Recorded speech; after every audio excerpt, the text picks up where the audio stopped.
Sir ಮಾಡಿ. ಎಲ್ಲರಿಗೂ ಸಂಧ್ಯೆಯ ವಂದನೆಗಳು.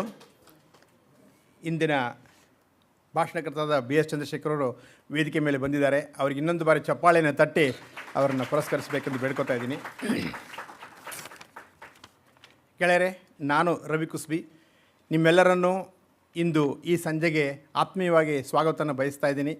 ಯಾಕೆಂದರೆ ಈ ಕಾರ್ಯಕ್ರಮಕ್ಕೆ ಕಳೆ ಅಥವಾ ಒಂದು ಶೋಭೆಯನ್ನು ತಂದಿರತಕ್ಕಂಥ ನಿಮ್ಮೆಲ್ಲರಿಗೂ ಆತ್ಮೀಯವಾದ ಸ್ವಾಗತವನ್ನು ಕುರಿತಾ ಇವತ್ತಿನ ಕಾರ್ಯಕ್ರಮವನ್ನು ಆರಂಭಿಸ್ತಾ ಇದ್ದೀನಿ. ಧನ್ಯವಾದಗಳು.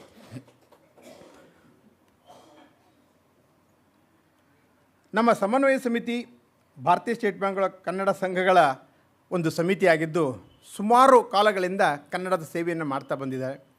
ಅದರಲ್ಲಿ HSK ಅವರ ಒಂದು ಸಹವಾಸದಿಂದ ಇದಕ್ಕೆ ಇನ್ನೂ ಕಂಪು ಹರಡಿದೆ. ಈ HSK ಅವರ ಒಂದು ಸವಿನೆನಪಿಗೋಸ್ಕರ ನಾವು ಈ ಒಂದು ಕಾರ್ಯಕ್ರಮವನ್ನು ಅನುಚಾನವಾಗಿ ನಡೆಸಿಕೊಂಡು ಬರ್ತಾ ಇದ್ದೀವಿ. ಇದು ನಮ್ಮ 5ನೇ ಕಾರ್ಯಕ್ರಮ ಅತ್ಯಂತ ಯಶಸ್ವಿಯಾಗಿ ನಡೀತಾ ಇದೆ. ಇಂದಿನ ಕಾರ್ಯಕ್ರಮ ಸೌಹಾರ್ದ ಸಹಕಾರ ಚಳವಳಿಯಲ್ಲಿ ನಮ್ಮ BS ಚಂದ್ರಶೇಖರ್ ಅವರು ಈ ಬಗ್ಗೆ ಮಾತಾಡ್ತಿದ್ದಾರೆ. ಯಾಕೆಂದರೆ ಈ ಒಂದು ಕಾರ್ಯಕ್ರಮಕ್ಕೆ ಈ ಒಂದು ವಿಷಯಕ್ಕೆ ಯಾರು ಸೂಕ್ತರು ಅಂತ ನಾವು ಹುಡುಕಿದಾಗ ಈ ಒಂದು ವಿಷಯದಲ್ಲಿ ಅತ್ಯಂತ ಸೂಕ್ತ ಹಾಗೂ ಇದರ ಬಗ್ಗೆ ಹೆಚ್ಚು ತಿಳಿದಿರೋಂಥವರು ಶ್ರೀಯುತ BS ಚಂದ್ರಶೇಖರ್ ಅಂತ ಕಂಡು ಬಂದಿದ್ದರಿಂದ ನಾವು ಅವರನ್ನು ವಿನಂತಿಸಿಕೊಂಡ್ವಿ. ಇವತ್ತು ಅವರು ನಮಗಾಗಿ ಬಂದು ಈ ಕಾರ್ಯಕ್ರಮವನ್ನು ಕೊಡ್ತಿದ್ದಾರೆ. ಅವರಿಗೆಲ್ಲರಿಗೂ ಮುಂಚೆ ಅವರಿಗೆ ಸ್ವಾಗತವನ್ನು ಹೇಳ್ತಾ ಇದ್ದೀನಿ. ಒಂದು BS ಚಂದ್ರಶೇಖರ್ ಅವರ ಕಿರು ಪರಿಚಯ ಈ ರೀತಿ ಇದೆ. ದಿನಾಂಕ 7 ಜನವರಿ 1951ರಂದು ಕನಕಪುರದಲ್ಲಿ ಜನಿಸಿದ BS ಚಂದ್ರಶೇಖರ್ ಅವರು ಬೆಂಗಳೂರು ವಿಶ್ವವಿದ್ಯಾಲಯದಲ್ಲಿ ಗಣಿತ ಹಾಗೂ MSc ಕನ್ನಡ MA ಮಾಡಿದ್ದಾರೆ. ಭಾರತೀಯ ಸ್ಟೇಟ್ ಬ್ಯಾಂಕಿನಲ್ಲಿ 35 ವರ್ಷಗಳ ಕಾಲ ಸೇವೆ ಸಲ್ಲಿಸಿ ಮುಖ್ಯ ವ್ಯವಸ್ಥಾಪಕರಾಗಿ ನಿವೃತ್ತಿಯನ್ನು ಪಡೆದಿರುತ್ತಾರೆ. ಕನ್ನಡದ ವಿವಿಧ ಕೆಲಸಗಳಲ್ಲಿ ತೊಡಗಿಕೊಂಥ ನಮ್ಮ BS ಚಂದ್ರಶೇಖರ್ ಅವರ ಕೆಲವು ವಿಷಯಗಳನ್ನು ಪಟ್ಟಿ ಮಾಡುವುದಾದರೆ, ಭಾರತೀಯ ಸ್ಟೇಟ್ ಬ್ಯಾಂಕ್ ಕನ್ನಡ ಸಂಘಗಳ ಸಮನ್ವಯ ಸಮಿತಿಯಲ್ಲಿ 1985ರಿಂದ 2007ರವರೆಗೆ ಅವರು ಕಾರ್ಯಾಧ್ಯಕ್ಷರಾಗಿ ಕೆಲಸ ಮಾಡಿದ್ದಾರೆ. ಬ್ಯಾಂಕುಗಳು ಕನ್ನಡ ಬಳಸುವ ನಿಟ್ಟಿನಲ್ಲಿ ಅನೇಕ ಕಾರ್ಯಕ್ರಮಗಳನ್ನು ಹಾಕಿಕೊಟ್ಟು ಅವುಗಳನ್ನು ಬ್ಯಾಂಕು ನಡೆಸುವಂತೆ ಪ್ರೋತ್ಸಾಹಿಸಿದ್ದಾರೆ. ಭಾರತೀಯ ಸ್ಟೇಟ್ ಬ್ಯಾಂಕಿನ ಬೆಂಗಳೂರು ನಗರ ಶಾಖೆಯ ಕನ್ನಡ ಸಂಘದ ಅಧ್ಯಕ್ಷರಾಗಿ 8 ವರ್ಷಗಳ ಕಾಲ ಸತತವಾಗಿ ಸೇವೆಯನ್ನು ಸಲ್ಲಿಸಿದ್ದಾರೆ. ಕನ್ನಡ ಸಂಘದ ವಾರ್ಷಿಕ ಸಾಹಿತ್ಯಿಕ ಪತ್ರಿಕೆ ಮಂದಾರಕ್ಕೆ 8 ವರ್ಷ ಸಂಪಾದಕರಾಗಿಯೂ ಇವರು ಕೆಲಸ ಮಾಡಿದ್ದುಂಟು.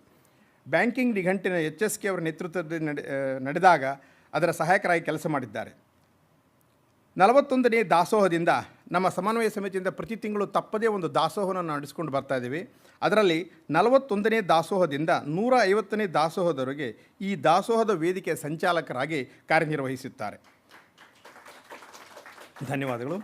ಇವರ ಬೋಧನಾನುಭವ ಹೇಳಬೇಕೆಂದರೆ, ಭಾರತೀಯ ಸ್ಟೇಟ್ ಬ್ಯಾಂಕಿನ ತರಬೇತಿ ಕೇಂದ್ರದಲ್ಲಿ 6 ವರ್ಷಗಳ ಕಾಲ ಉಪನ್ಯಾಸಕರಾಗಿ ದುಡಿದ ಇವರು ನಂತರ ನ್ಯಾಷನಲ್ ಇನ್ಸ್ಟಿಟ್ಯೂಟ್ ಆಫ್ ರೂರಲ್ ಬ್ಯಾಂಕಿಂಗ್ನಲ್ಲಿ 6 ವರ್ಷಗಳ ಬೋಧಕ ತರಗತಿಯನ್ನು ಮಾಡಿದ್ದಾರೆ. ಅಂದರೆ ಬ್ಯಾಂಕಿಂಗ್ ವೃತ್ತಿಯ ನಂತರವೂ ಕೂಡ ನಮ್ಮಲ್ಲಿ STC ಅಂತ ಇರುತ್ತೆ, ಬರೀ ಟ್ರೈನಿಂಗ್ ಕೊಡಲಿಕ್ಕೋಸ್ಕರ ಇರುತ್ತೆ. ಅದರಲ್ಲಿ 6 ವರ್ಷಗಳ ಕಾಲ ಬೋಧಕರಾಗಿ ಕೆಲಸ ಮಾಡಿದ್ದಾರೆ. ಅದರ ಜೊತೆಗೆ ನಿವೃತ್ತಿಯ ನಂತರವೂ 6 ವರ್ಷಗಳ ಕಾಲ ಬೋಧಕರಾಗಿ ಕೆಲಸ ಮಾಡಿದ್ದಾರೆ.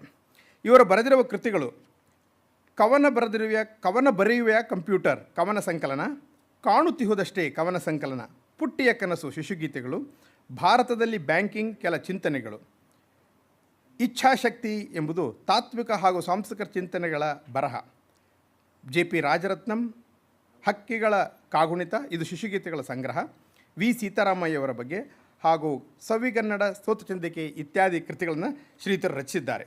ಸಾಂಸ್ಕೃತಿಕ ಚಟುವಟಿಕೆ: ಆಕಾಶವಾಣಿಯಲ್ಲಿ ಕಾವ್ಯಧಾರೆ, ಚಿಂತನ ಮತ್ತು ಕನ್ನಡ ಉಪನ್ಯಾಸಗಳು.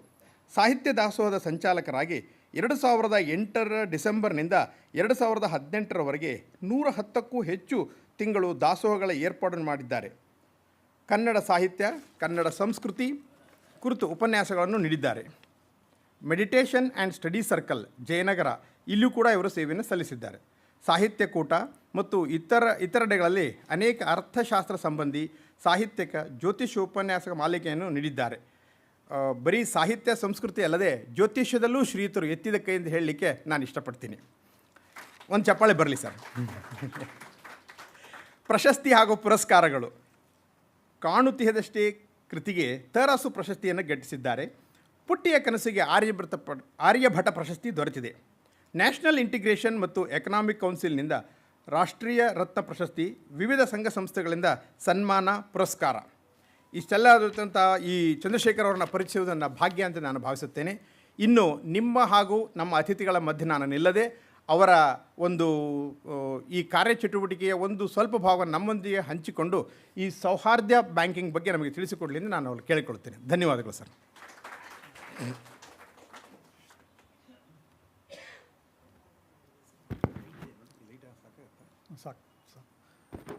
ಧನ್ಯವಾದ ರವಿ ಕುಸ್ಬಿ ಅವರೇ. ಎಲ್ಲರಿಗೂ ನಮಸ್ಕಾರ. ಪ್ರಾಚಾರ್ಯ HSK ದತ್ತಿ ಉಪನ್ಯಾಸ ಮಾಲಿಕೆಯಲ್ಲಿ 5ನೇ ಉಪನ್ಯಾಸವನ್ನು ನೀಡೋದಕ್ಕೆ ನನ್ನ ಆಹ್ವಾನಿಸಿರೋದು ನನಗೆ ಬಹಳ ಸಂತೋಷವನ್ನು ಕೊಟ್ಟಿದೆ. ಇದಕ್ಕಾಗಿ ಮೊಟ್ಟ ಮೊದಲಿಗೆ ನಾನು ಪ್ರಾಚಾರ್ಯ ನಮ್ಮ ಗುರುಗಳಾದ ಪ್ರಾಚಾರ್ಯ HSK ಅವರನ್ನು ಸ್ಮರಿಸ್ತಾ ಈ ಸಭಾಂಗಣದ ಈ ಸಂಸ್ಥೆಯ ಈ ವೇದಿಕೆಯ ಸ್ಥಾಪಕರಾದ ಮಾನ್ಯ DV ಗುಂಡಪ್ಪನವರಿಗೆ ನಮಸ್ಕರಿಸ್ತಾ ಸಮನ್ವಯ ಸಮಿತಿಯ ಎಲ್ಲ ಪದಾಧಿಕಾರಿಗಳಿಗೂ ನನ್ನ ಕೃತಜ್ಞತೆಗಳನ್ನು ಅರ್ಪಿಸ್ತಾ ನನ್ನ ಮಾತುಗಳನ್ನು ಆರಂಭಿಸ್ತೀನಿ. ಪ್ರಾಚಾರ್ಯ HSK ಅವರ ಬಗ್ಗೆ HSK ಅವರು ನಮಗೆ ಬ್ಯಾಂಕಿಂಗ್ ಕಮ್ಮಟಗಳ ಮೂಲಕ ಬ್ಯಾಂಕಿಂಗ್ ಕುರಿತು ಚಿಂತನೆ ಮಾಡೋದನ್ನು ನಮಗೆ ತಿಳಿಸ್ಕೊಟ್ರು. ಬ್ಯಾಂಕಿಂಗ್ನಲ್ಲಿ ಇಲ್ಲಿ ಕನ್ನಡದಲ್ಲಿ ಲೇಖನಗಳನ್ನು ಬರೆಯೋದ್ರ ಬಗ್ಗೆ ನಮಗೆ ತರಬೇತಿ ಕೊಟ್ಟರು. ಕನ್ನಡದಲ್ಲಿ ಬ್ಯಾಂಕಿಂಗ್ ಪಾರಿಭಾಷಿಕ ಶಬ್ದಗಳನ್ನು ಬಳಸೋದು ಅದರ ಬಗ್ಗೆ ನಮಗೆ ಮಾಹಿತಿ ಕೊಟ್ಟರು. ಹೀಗಾಗಿ ನಮಗೆ HSK ಅವರು ನಮ್ಮ ಜೊತೆಯಲ್ಲಿ ಯಾವಾಗಲೂ ಇರ್ತಾರೆ. ವರ್ಷಕ್ಕೊಂದು ಸಾರಿ ನಾವು ಅವರ ಸ್ಮರಣೆಯಲ್ಲಿ ನಾವು ಈ ಉಪನ್ಯಾಸವನ್ನು ಈ ಕಾರ್ಯಕ್ರಮವನ್ನು ಇಟ್ಕೊಂಡ್ರು ಕೂಡ ಪ್ರತಿ ಬಾರಿ ಕನ್ನಡದ ಬಗ್ಗೆ ಆಲೋಚನೆ ಮಾಡಿದಾಗ, ಬ್ಯಾಂಕುಗಳಲ್ಲಿ ಕನ್ನಡದ ಬಗ್ಗೆ ಆಲೋಚನೆ ಮಾಡುವಾಗ, ಬ್ಯಾಂಕಿಂಗ್ ಪಾರಿಭಾಷಿಕ ಶಬ್ದಗಳನ್ನು ಕುರಿತು ಆಲೋಚನೆ ಮಾಡುವಾಗ, ಬ್ಯಾಂಕಿಂಗ್ ಪದಕೋಶ ನಿಘಂಟು ಇದ್ರ ಬಗ್ಗೆ ಕೆಲಸ ಮಾಡುವಾಗ, ಇದ್ರ ಬಗ್ಗೆ ಮಾತಾಡುವಾಗ HSK ಅವರು ನಮಗೆ ಯಾವಾಗಲೂ ನಮ್ಮ ಜೊತೆಲೇ ಇರ್ತಾರೆ. ಹಾಗೆ ಇವತ್ತು ಕೂಡ ನಮ್ಮ ಜೊತೆಲೇ ಇರ್ತಾರೆ. ಅದು ನಮ್ಮೆಲ್ಲರ ಅನುಭವ.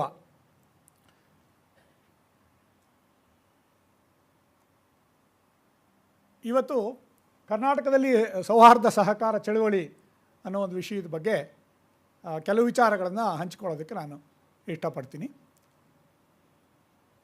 ಬ್ಯಾಂಕ್ಗಳ ಬಗ್ಗೆ ಭಾಳ ಜನಕ್ಕೆ ಗೊತ್ತಿಲ್ಲದೆ ಇರೋರು ಯಾರೂ ಇಲ್ಲ. ಆದರೆ ಸಹಕಾರದ ಬಗ್ಗೆ ಅಸ್ಪಷ್ಟವಾದ ಕಲ್ಪನೆ ಇರುತ್ತೆ ಅನೇಕರಿಗೆ. ಬ್ಯಾಂಕ್ಗಳಲ್ಲಿ ಕೆಲಸ ಮಾಡೋರು ಮೊದಲುಗೊಂಡು ಸಹಕಾರ ಬ್ಯಾಂಕಿಂಗ್ ಬಗ್ಗೆ ಅಥವಾ ಸಹಕಾರ ಕ್ಷೇತ್ರದ ಬಗ್ಗೆ ಹೆಚ್ಚಿನ ಪರಿಕಲ್ಪನೆ ಇರಲ್ಲ. ಆದರೆ ಹಾಗಂತ ಸಹಕಾರ ಸಂಸ್ಥೆಗಳ ಬಗ್ಗೆ ಗೊತ್ತೇ ಇಲ್ಲ ಅಂತಲ್ಲ. ಸಹಕಾರ ಸಂಸ್ಥೆಗಳ ಬಗ್ಗೆ ಎಲ್ಲರಿಗೂ ಗೊತ್ತಿರುತ್ತೆ. ಅಮೂಲ್ ಯಾರಿಗೆ ಗೊತ್ತೋ, ಕರ್ನಾಟಕ ಮಿಲ್ಕ್ ಫೆಡರೇಷನ್ ಯಾರಿಗೆ ಗೊತ್ತೋ, ಕ್ಯಾಂಪ್ಕೋ ಯಾರಿಗೆ ಗೊತ್ತೋ, ಅವ್ರಿಗೆಲ್ಲ ಸಹಕಾರ ಅಂದರೆ ಏನೋ ಗೊತ್ತಿರುತ್ತೆ. ಅಪೆಕ್ಸ್ ಬ್ಯಾಂಕ್ ಯಾರಿಗೆ ಗೊತ್ತೋ, ಈ ಥರ ಅನೇಕ ಸಂಸ್ಥೆಗಳ ಬಗ್ಗೆ ಗೊತ್ತಿರುತ್ತೆ, ಇಲ್ಲ ಅಂತಲ್ಲ. ಆದರೆ ಸಹಕಾರ ಚಳುವಳಿ ಅಂದ್ರೇನು, ಅದರ ಒಂದು ರೂಪುರೇಷೆಗಳೇನು ಅನ್ನೋದು ಬ್ಯಾಂಕಿಂಗಿನ ರೂಪುರೇಷೆ ಗೊತ್ತಿದ್ದ ಹಾಗೆ ಅನೇಕರಿಗೆ ಪರಿಚಯವಿರೋದಿಲ್ಲ. ಆದ್ದರಿಂದ ಈ ವಿಷಯ ಇದು ತೊಗೊಂಡ್ರೆ ಒಳ್ಳೆಯದು ಅಂತ ಹೇಳಿ ನನಗನ್ನಿಸ್ತು. ಇದನ್ನು ಸಲಹೆ ಕೊಟ್ಟೆ. ಅದರಂತೆ ಈ ಕಾರ್ಯಕ್ರಮದಲ್ಲಿ ನಾವು ಪಾಲ್ಗೊಳ್ತಾ ಇದ್ದೀವಿ. ಇದ್ರ ಹಿನ್ನೆಲೆ ನೋಡೋಕ್ಕೆ ಹೋದರೆ ಭಾರತದಲ್ಲಿ ಮುಖ್ಯವಾಗಿ ನಾವು ಕರ್ನಾಟಕದಲ್ಲಿ ನೋಡಬೇಕು. ಆದರೆ ಕರ್ನಾಟಕದಲ್ಲಿ ನೋಡೋಕ್ಕಿಂತ ಸಹಕಾರ ಚಳವಳಿ ಹೇಗೆ ವಿಶ್ವದಲ್ಲಿ ಹೇಗೆ ಬಂತು, ಭಾರತದಲ್ಲಿ ಹೇಗೆ ಬಂತು ಅಂತ ನಾವು ನೋಡಬೇಕಾಗತ್ತೆ. ಭಾರತದ ಸಹಕಾರ ಸಂಘಗಳ ಕಾಯ್ದೆ ಎನ್ನಬಹುದು, ಅಧಿನಿಯಮ ಅಂತ ಹೇಳ್ಬೋದು. ಎರಡೂ ಪದಗಳು ಬಳಕೆಯಲ್ಲಿದೆ. 1904ರಲ್ಲಿ ಸಹಕಾರ ಸಂಘಗಳ ಕಾಯ್ದೆ ಭಾರತದಲ್ಲಿ ಮೊಟ್ಟ ಮೊದಲನೇ ಬಾರಿಗೆ ಬಂತು. ಅದು ಒಂದು ಆ್ಯಕ್ಟು, ಪಾರ್ಲಿಮೆಂಟ್ ಪಾಸ್ ಮಾಡಿರ್ತಕ್ಕಂಥ ಒಂದು ಆ್ಯಕ್ಟು 1904ರಲ್ಲಿ. ಆದರೆ ಅದು ಬಂದಾಗ ಕೇವಲ ಕ್ರೆಡಿಟ್ ಕೋಆಪರೇಟಿವ್ ಸೊಸೈಟಿಗಳ ಬಗ್ಗೆ ಮಾತ್ರ ಬಂತು. ಕೋಆಪರೇಟಿವ್ ಸೊಸೈಟಿ ಸಹಕಾರ ಸಂಘ, ಪತ್ತಿನ ಸಹಕಾರ ಸಂಘಗಳು, ಸಾಲ ಸಹಕಾರ ಸಂಘಗಳು, ಅದಕ್ಕೆ ಮಾತ್ರ ಸೀಮಿತವಾಗಿತ್ತು ಈ ಕಾಯ್ದೆ. ಅದಕ್ಕೆ ಏನು ಮಾಡಿದ್ರು, 2012ರಲ್ಲಿ ಅದೇ ಕೇಂದ್ರ ಸರ್ಕಾರ ಇನ್ನೊಂದು ಕಾಯ್ದೆಯನ್ನು ತಂತು. ಅದರಲ್ಲಿ ಕೇವಲ ಕ್ರೆಡಿಟ್ ಕೋಆಪರೇಟಿವ್ ಸೊಸೈಟೀಸ್ ಮಾತ್ರ ಅಲ್ಲ, ಪತ್ತಿನ ಸಹಕಾರ ಸಂಘಗಳು ಮಾತ್ರ ಅಲ್ಲ, ಎಲ್ಲ ಬಗೆಯ ಸಹಕಾರ ಸಂಘಗಳನ್ನು ಸೇರಿಸಿ ಭಾರತದ ಸಹಕಾರ ಸಂಘಗಳ ಅಧಿನಿಯಮ ಅಥವಾ ಕಾಯ್ದೆ 2012 ಅಂತ ತಂತು. ಇಲ್ಲಿ ಅಥವಾ ಅದನ್ನು ಮುಂದೆನೂ ಹೇಳ್ಬೋದು ಅಂತ ಕಾಣುತ್ತೆ.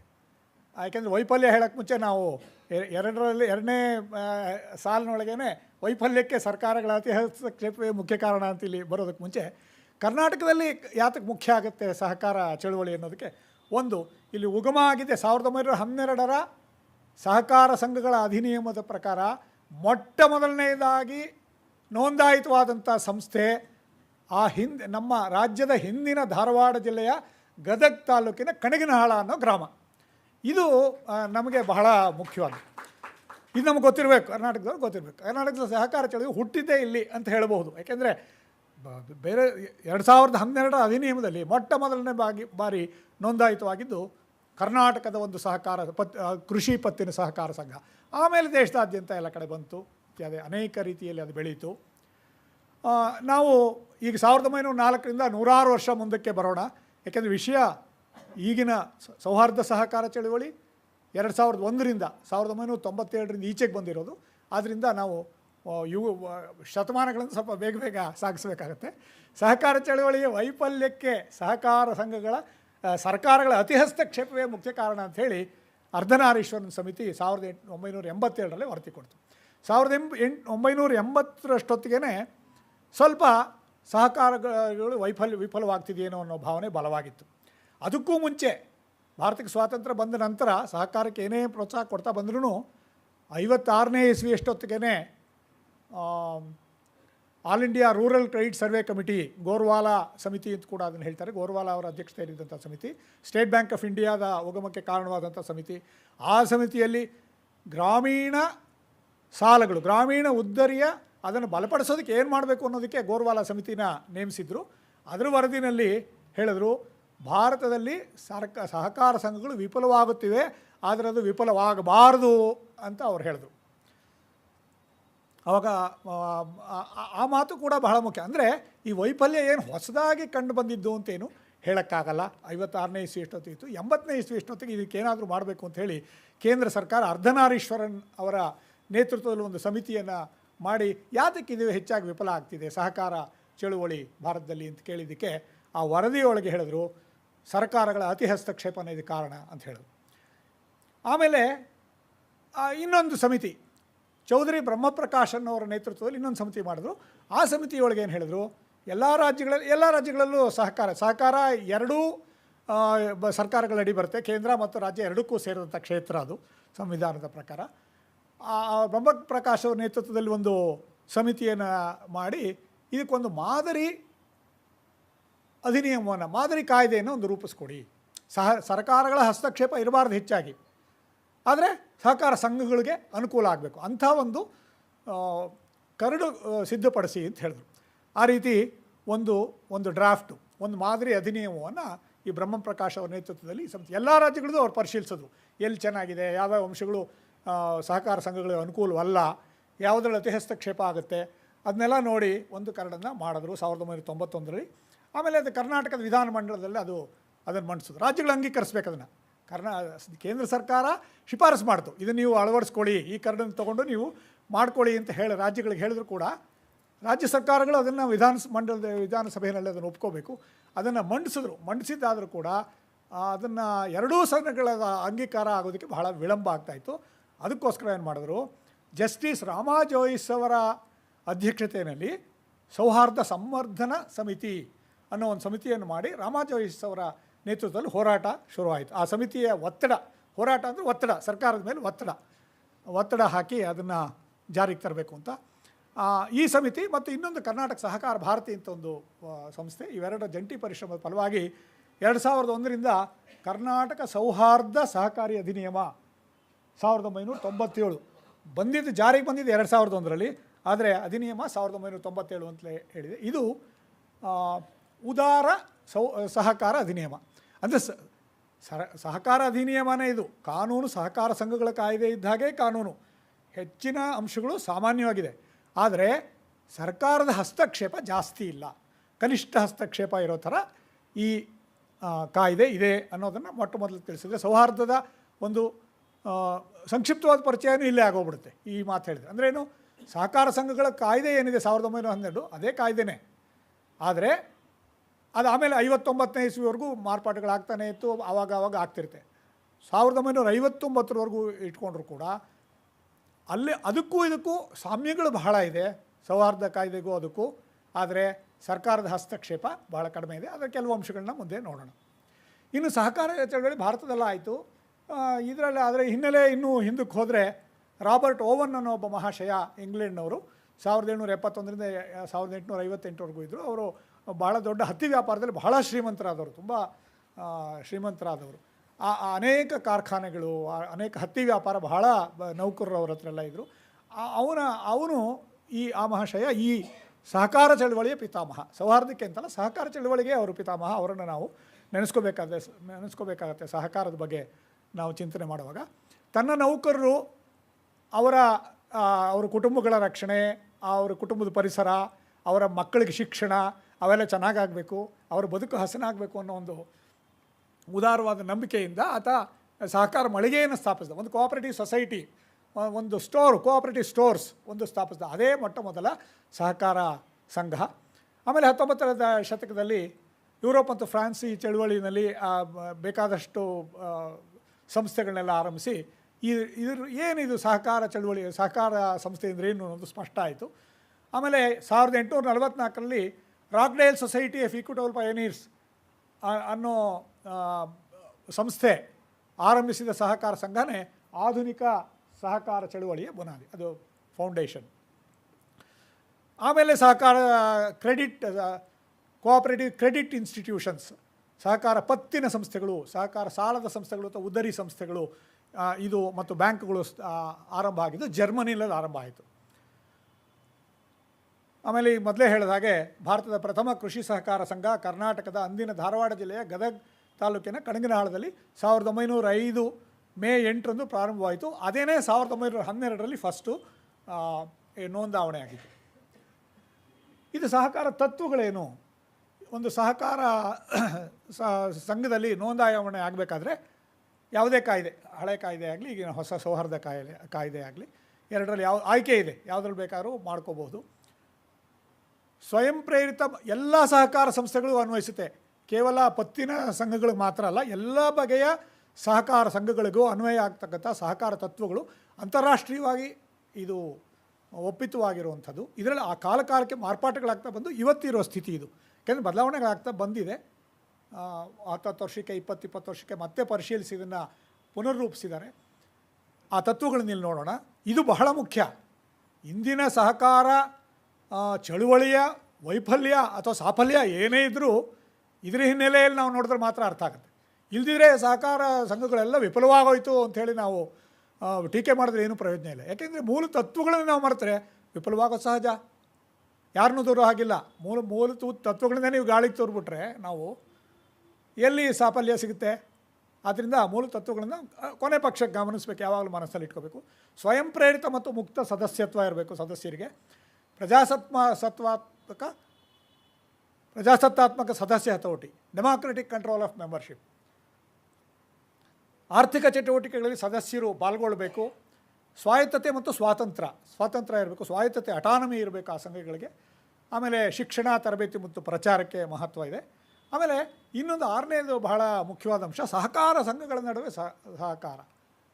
ಸಹಕಾರಿಗಳ ನಡುವೆ ಕೋಆಪರೇಷನ್ ಅಮಾಂಗ್ ಕೋಆಪರೇಟಿವ್ಸ್ ಅನ್ನೋದು ಇನ್ನೊಂದು ತತ್ವ. ಕೋಆಪರೇಟಿವ್ಸು ಒಬ್ರಿಗೊಬ್ಬರು, ಒಂದು ಕೋಆಪರೇಟಿವ್ ಸಂಸ್ಥೆ ಇನ್ನೊಂದು ಕೋಆಪರೇಟಿವ್ ಸಂಸ್ಥೆಗೆ ಸಹಾಯ ಮಾಡಬೇಕು, ನೆರವಾಗಬೇಕು. ಅದೊಂದು ಬಹಳ ಮುಖ್ಯವಾದಂಥ ತತ್ವ. ಅದು ಆಗ್ತಾನೂ ಇದೆ. ಆಮೇಲೆ ಸಾಮಾಜಿಕ ಕಳಕಳಿ, ಸೋಷಿಯಲ್ ಕನ್ಸರ್ನ್ ಇದಿರಬೇಕು. ಇದು ಕೊನೆಯ ಒಂದು ತತ್ವ. ಆಮೇಲೆ 1995 ಹೊತ್ತಿಗೆ ಇದು ಸೇರಿಕೊಂಡಿದ್ದು.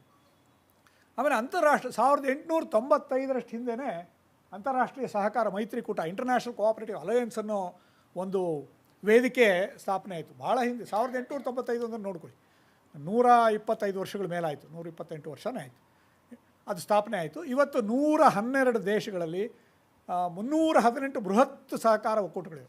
ಭಾಳ ದೊಡ್ಡ ಬೃಹತ್ ಅಂದರೆ ಕೆಲವು ಭಾರತದಲ್ಲಿರುವಂಥ ಬೃಹತ್ ಸಂಸ್ಥೆಗಳನ್ನು ನಾವು ಮುಂದೆ ನೋಡೋಣ. 318 ಬೃಹತ್ ಸಹಕಾರ ಒಕ್ಕೂಟಗಳಿವೆ. ಅದಲ್ದಿರ ಸಣ್ಣ ಸಹಕಾರ ಒಕ್ಕೂಟಗಳು ಸಾವಿರಾರಿದೆ. ಸಹಕಾರ ಸಂಘಗಳು ಲಕ್ಷಗಳ ಸಂಖ್ಯೆಯಲ್ಲಿದೆ. ಆ ಅಂಕಿಅಂಶಗಳನ್ನೆಲ್ಲ ನಾನು ಕೊಡೋದಕ್ಕೆ ಹೋಗಲ್ಲ, ಯಾಕೆಂದರೆ ಆ ಅಂಕಿಅಂಶಗಳು ಏನು ಹೆಚ್ಚಿನ ಒಂದು ಉಪಯೋಗ ಆಗಲ್ಲ. ಬಹಳ ದೊಡ್ಡದಿದೆ ಅನ್ನೋದನ್ನು ಮಾತ್ರ ನಾವು ಗಮನಿಸಬೇಕು. 112 ದೇಶದಲ್ಲಿದೆ, ಕೇವಲ ಭಾರತ ಮಾತ್ರ ಅಲ್ಲ, ಭಾಳ ದೇಶಗಳಲ್ಲಿದೆ. ಇದು ಯುರೋಪು ಅಲ್ಲೆಲ್ಲ ಆರಂಭ ಆದರೂ ಕೂಡ ಅಮೆರಿಕಾದಲ್ಲೂ ಇದೆ. ಎಲ್ಲ ದೇಶಗಳು 112 ದೇಶಗಳಲ್ಲಿ 318 ಬೃಹತ್ ಸಹಕಾರ ಒಕ್ಕೂಟಗಳಿವೆ. ಪ್ರತಿ ವರ್ಷ ಜುಲೈ ತಿಂಗಳ ಮೊದಲನೇ ಶನಿವಾರ ಅಂತಾರಾಷ್ಟ್ರೀಯ ಸಹಕಾರ ದಿನ ಅಂತ ಇನ್ನು ನಮಗೆ ಗೊತ್ತಿದೆ. ಎಲ್ಲ ದಿವಸವೂ ಏನಾದರೂ ಒಂದು ವಿಷಯ ಇರುತ್ತೆ. ಮೊನ್ನೆ ಒಂದು ಫ್ರೆಂಡ್ಶಿಪ್ ಡೇ ಆ ಥರ. ಆದರೆ ಇದನ್ನು ಬಹಳ ಗಂಭೀರವಾಗಿ ಆಚರಿಸ್ತಾರೆ. ಕಳೆದ ವರ್ಷ ಸಹಕಾರದ 100ನೇ ದಿನ ಆಯಿತು. 100ನೇ ವರ್ಷ ಸಹಕಾರ ದಿನ 100ನೇದು. ಆದ್ದರಿಂದ ಕಳೆದ ವರ್ಷವನ್ನು 2022ನ್ನ ಸಹಕಾರ ವರ್ಷ ಅಂತಲೇ ಕರೆದರು. ಯಾಕೆಂದರೆ ಈ ದಿನಗಳ ಆಚರಣೆ ಶುರುವಾಗಿ 100 ವರ್ಷ ಆಗಿತ್ತು. ಸಹಕಾರ ವರ್ಷ ಅಂತಲೇ ಕರೆದೋದಕ್ಕೆ ವಿಶೇಷ ಕಾರ್ಯಕ್ರಮಗಳನ್ನ ಅದಕ್ಕೆ ಹಮ್ಮಿಕೊಂಡ್ರು. ಪ್ರತಿ ವರ್ಷದ ಜುಲೈ ತಿಂಗಳ ಮೊದಲನೇ ಶನಿವಾರನೇ ಸಹಕಾರ ದಿನ. ಕಳೆದ ಬಾರಿ ಜುಲೈ 2 ಬಂತು, ಈ ಸಾರಿ ಜುಲೈ 1ಕ್ಕೆ ಆಯಿತು. ಮೊದಲನೇ ಶನಿವಾರ ಜುಲೈನಲ್ಲಿ ಯಾವಾಗ ಬರುತ್ತೋ ಅದೇನೇ ಸಹಕಾರ ದಿನ.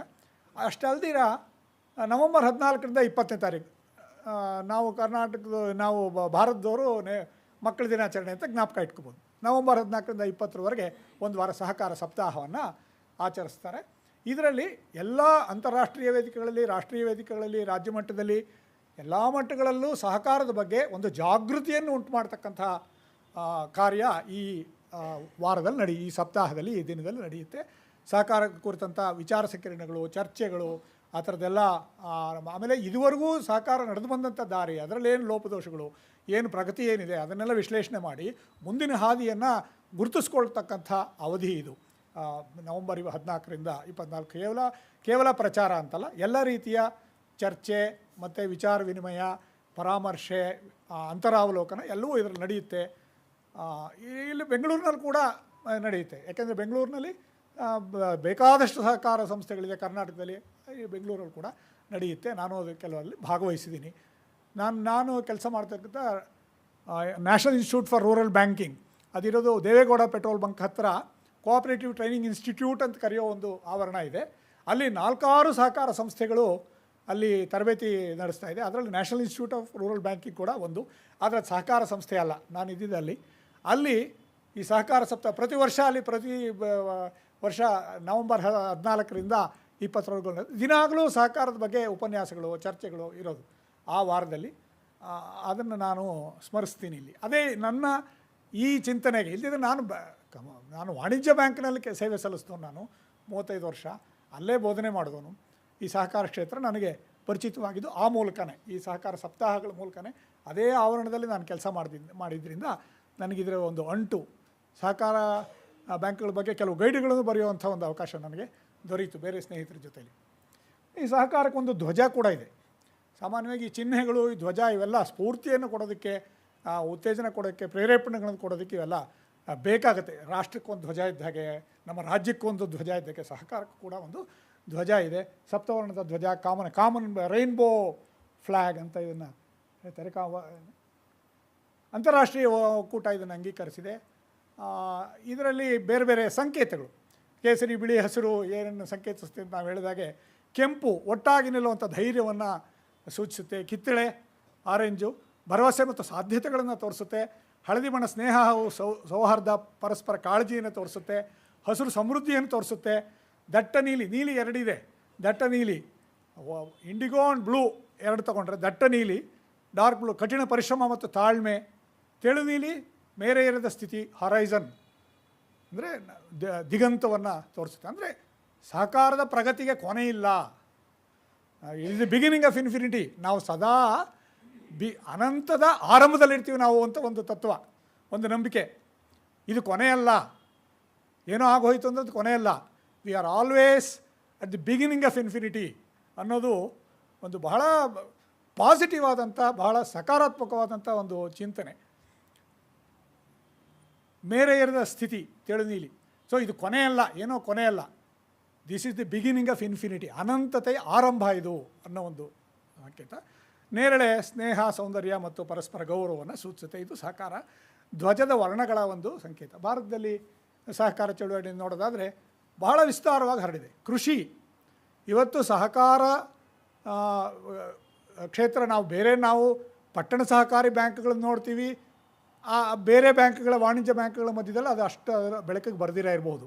ಅದರ ಸಾಧನೆ ಅಷ್ಟು ಬೆಳಕಿಗೆ ಬರ್ದಿರೋದು ನಿಜಕ್ಕೂ ಅದರ ಸಾಧನೆ ಕಡಿಮೆನೇ. ಈ ವಾಣಿಜ್ಯಿಕ ಬ್ಯಾಂಕ್ಗಳ ಒಂದು ಹಿನ್ನೆಲೆಯಲ್ಲಿ ನೋಡಿದಾಗ ಸಹಕಾರ ಬ್ಯಾಂಕ್ಗಳದ್ದು ಏನೂ ಇಲ್ಲ ಅಂತ. ಆದರೆ ನಾವು ಗ್ರಾಮೀಣ ಪ್ರದೇಶಕ್ಕೆ ಹೋದಾಗ ಅಲ್ಲಿ ಸಹಕಾರ ಸಂಸ್ಥೆಗಳ ಪಾಲು ಬಹಳ ಇದೆ. ಆದ್ದರಿಂದ ನಾವು ಸಹಕಾರ ಚಳುವಳಿಯನ್ನು ಪಕ್ಕಕ್ಕಿಡೋದಕ್ಕೆ ಸಾಧ್ಯ ಇಲ್ಲ. ಇದು ನಾವೆಲ್ಲರೂ ತಿಳ್ಕೊಬೇಕಾದ್ದು. ಯಾವುದೋ ಒಂದು ಪತ್ತಿನ ಸಂಘ ಮುಳುಗೋಯ್ತು, ಯಾರಿಂದನೋ ಭಾಳ ಅನ್ಯಾಯದ, ಅದು ಹಾಗೆಲ್ಲ ಆಗೋದು ಬಹಳ ತಪ್ಪು. ಆದರೆ ಅದರಿಂದ ಸಹಕಾರ ಚಳುವಳಿಯನ್ನೇ ದೂಷಿಸುವಂಥ, ಅದನ್ನೇ ಅನಿಷ್ಟ ಅಂತ ಹೇಳಿ ಬಿಟ್ಬಿಡ್ತಕ್ಕಂಥ ಪರಿಸ್ಥಿತಿ ಯಾವತ್ತೂ ಬರಬಾರ್ದು, ಬರೋ ಹಾಗಿಲ್ಲ. ಅದರಿಂದ ಹೇಳ್ತಾ ಇದ್ದೀನಿ, ಕೃಷಿ, ತೋಟಗಾರಿಕೆ, ಬ್ಯಾಂಕಿಂಗು, ವಸತಿ, ಕೈಗಾರಿಕೆ, ಗ್ರಾಮೀಣ ವಿದ್ಯುದೀಕರಣ, ದುರ್ಬಲ ವರ್ಗಗಳು, ಆದಿವಾಸಿಗಳು, ಲ್ಯಾಂಪ್ಸ್ ಅಂತಿದೆ, ಲಾರ್ಜ್ ಸ್ಕೇಲ್ ಆದಿವಾಸಿ ಮಲ್ಟಿಪರ್ಪಸ್ ಸೊಸೈಟೀಸ್ ಅಂತ ಆದಿವಾಸಿಗಳಿಗೋಸ್ಕರನೇ ಇರೋವಂಥ ಸಂಸ್ಥೆಗಳು. ಇಲ್ಲೆಲ್ಲ ಸಹಕಾರ ಇಲ್ದಿರೋ ಕಮರ್ಷಿಯಲ್ ಬ್ಯಾಂಕು, ಬೇರೆ ಯಾವುದೋ ಫಾರಿನ್ ಬ್ಯಾಂಕು, ಇನ್ಯಾವುದೋ ಬರೋಕ್ಕಾಗಲ್ಲ. ಇಲ್ಲೆಲ್ಲ ಸಹಕಾರಿನೇ ಬೇಕು. ಡೈರಿ ಕ್ಷೇತ್ರದಲ್ಲಂತೂ ಹೇಳಬೇಕಾದ್ದೇ ಇಲ್ಲ. ಸಹಕಾರ ಇಲ್ದಿರೋ ಬೇರೆ ಸಂಸ್ಥೆಗಳು ಡೈರಿ ಇದನ್ನು ಮಾಡೋಕ್ಕಾಗುತ್ತಾ ಇಲ್ವೋ ಅನ್ನೋ ಸ್ಥಿತಿ ಇದೆ. ಅಷ್ಟು ಯಶಸ್ವಿಯಾಗಿ ಅದನ್ನು ನಿರ್ವಹಿಸ್ತಾ ಇದೆ. ಮಾಹಿತಿ ತಂತ್ರಜ್ಞಾನದಲ್ಲಿ ಕೂಡ ಇದೆ. ಅದಕ್ಕೊಂದೆರಡು ಉದಾಹರಣೆಗಳು ಮುಂದೆ ನೋಡೋಣ. ಅಂತಾರಾಷ್ಟ್ರೀಯ ವ್ಯಾಪಾರ, ಸಾರ್ವಜನಿಕ ವಿತರಣಾ ವ್ಯವಸ್ಥೆ ಮುಂತಾದ ಅನೇಕ ಕ್ಷೇತ್ರಗಳನ್ನ ಈ ಒಳಗೊಂಡಿದೆ. ಅದನ್ನು ವಿಸ್ತಾರವಾಗಿ ಹಬ್ಬಿದೆ. ಒಂದೆರಡು ಉದಾಹರಣೆಗಳನ್ನ ಕೊಡೋದಕ್ಕೆ ಇಷ್ಟಪಡ್ತೀನಿ. ಕರ್ನಾಟಕದ್ದೇ ಹೇಳ್ತೀನಿ ನಾನು, ಯಾಕೆಂದರೆ ಇನ್ಯಾವುದೋ ಹೇಳೋದಕ್ಕಿಂತ ಕರ್ನಾಟಕ. ಆಮೇಲೆ ರಾಷ್ಟ್ರ ಮಟ್ಟದಲ್ಲಿ ಭಾಳ ಹೆಸರಾದಂಥ ಭಾರತೀಯ ಸಹಕಾರ ಸಂಸ್ಥೆಗಳನ್ನು ಕೂಡ ನಾನು ಒಂದು 4-6 ಅದನ್ನು, ಯಾಕೆಂದರೆ ಸಹಕಾರ ಕ್ಷೇತ್ರದ ಪರಿಚಯ ಆಗಬೇಕು ಅನ್ನೋ ದೃಷ್ಟಿಯಿಂದ. ಶಿರ್ಸಿನಲ್ಲಿ ಕದಂಬ ಕೋಆಪ್ರೇಟಿವ್ ಮಾರ್ಕೆಟಿಂಗ್ ಸೊಸೈಟಿ ಅಂತಿದೆ. ನಾನು ಯಾವುದೋ ಒಂದು ಕಾರ್ಯಕ್ರಮಕ್ಕೆ ಹೋದಾಗ ಎಲ್ಲರಿಗೂ ಇದು ಕೊಟ್ಟರು, ಸಾಂಬಾರು ಪದಾರ್ಥಗಳಿರೋದೊಂದು ಭಾಳ ಚೆನ್ನಾಗಿ ಪ್ಯಾಕ್ ಮಾಡಿಕೊಟ್ರು. ನಾನು ಅತಿಥಿಯಾಗಿ ಹೋಗಿದ್ದೆ. ಅದು ಎಲ್ಲ ಸ್ಪೈಸಸ್ಸು, ಲವಂಗ, ಜೀರಿಗೆ, ಬೇರೆ ಥರದ್ದು ಮೊಗ್ಗು, ಆ ಥರದ್ದು ಚಕ್ಕೆ, ಆ ಥರದ್ದೆಲ್ಲ ಎಷ್ಟು ಚೆನ್ನಾಗಿತ್ತು ಅಂದರೆ, ಆಮೇಲೆ ನಾನು ಕೇಳಿದೆ, ಅದ್ರ ಮೇಲೆ ಹಾಕಿತ್ತು Kadamba cooperative marketing society phone number ಅಂತ ಹಾಕಿದರು. ಆಮೇಲೆ ನಾನು ಕೇಳಿದೆ, ಅದಕ್ಕೆ ಅವ್ರು ಹೇಳಿದ್ರು, ನಿಮ್ಗೇನಾದ್ರು ಬೇಕಾದ್ರೆ ಈ ಥರದ್ದು 20 ಬೇಕಾ, 50 ಬೇಕಾ, 100 ಬೇಕಾ, ಎಷ್ಟು ಹೇಳಿದ್ರೆ ನೀವು ಹೇಳಿದ 2 ದಿವಸದಲ್ಲಿ ನಿಮಗೆ ತಲುಪಿಸ್ತಾರೆ ಅಂತ ಹೇಳಿದ್ರು. ಉಡುಗೊರೆಯಾಗಿ ಕೊಡೋದಕ್ಕೆ ಗೆಸ್ಟ್ಗೆ, ಅತಿಥಿಗಳಿಗೆ. ಅದು ಶಿರ್ಸಿಯ ಕದಂಬ ಸಹಕಾರ ಮಾರಾಟ ಸಂಘ ಬಹಳ ಯಶಸ್ವಿಯಾದಂಥ ಸಂಘ. ಸಾಂಬಾರು ಪದಾರ್ಥಗಳು ಹಾಗೂ ಅರಣ್ಯ ಉತ್ಪನ್ನಗಳನ್ನು ಕೊಡುತ್ತೆ. ಆಮೇಲೆ ಮಂಗಳೂರಿನಲ್ಲಿ ಛಾಯಾಚಿತ್ರಗಾರರ ಸಹಕಾರ ಸಂಘ ಇದೆ, ಫೋಟೋಗ್ರಾಫರ್ಸ್ ಕೋಆಪ್ರೇಟಿವ್ ಸೊಸೈಟಿ. ಕೆಲವು ಉದಾಹರಣೆಗಳಷ್ಟೇ, ಅಂದರೆ ಯಾವ ರೀತಿ ವೈವಿಧ್ಯ ಇದೆ ಅನ್ನೋದಕ್ಕೆ.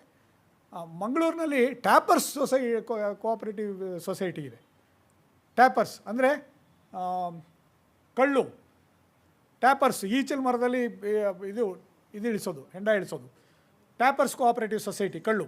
ಶಿರ್ಸಿನಲ್ಲಿ ಇನ್ನೊಂದು ನಾನು ಆ ಟ್ಯಾಪರ್ಸ್ ಕೋಆಪ್ರೇಟಿವ್ ಸೊಸೈಟಿ ನೋಡಿದ್ರೆ, ನಾವು ಅಧ್ಯಯನಕ್ಕೆ ಹೋಗಿದ್ವಿ ಮಂಗಳೂರಿಗೆ. ಕೋಆಪ್ರೇಟಿವ್ ಸೊಸೈಟಿಗಳ ಅಧ್ಯಯನಕ್ಕೆ ನಾವು ಹೋಗಿದ್ದಾಗ ಅಲ್ಲಿ ಇದನ್ನು ನೋಡೋಕ್ಕೆ ಅವಕಾಶ ಆಗಲಿಲ್ಲ.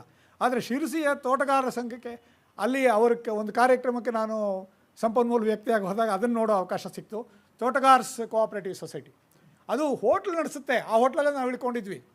ಬೆಂಗಳೂರಿಂದ ಹೋದ ಅತಿಥಿಗಳು 3-4 ಜನ ಆ ಹೋಟ್ಲಲ್ಲೇ ಇಳಿಸಿದ್ರು. ಅವ್ರ ಹೋಟ್ಲೇ ಶಿರ್ಸಿ ತೋಟಗಾರರ ಸಂಘದ ಹೋಟೆಲ್.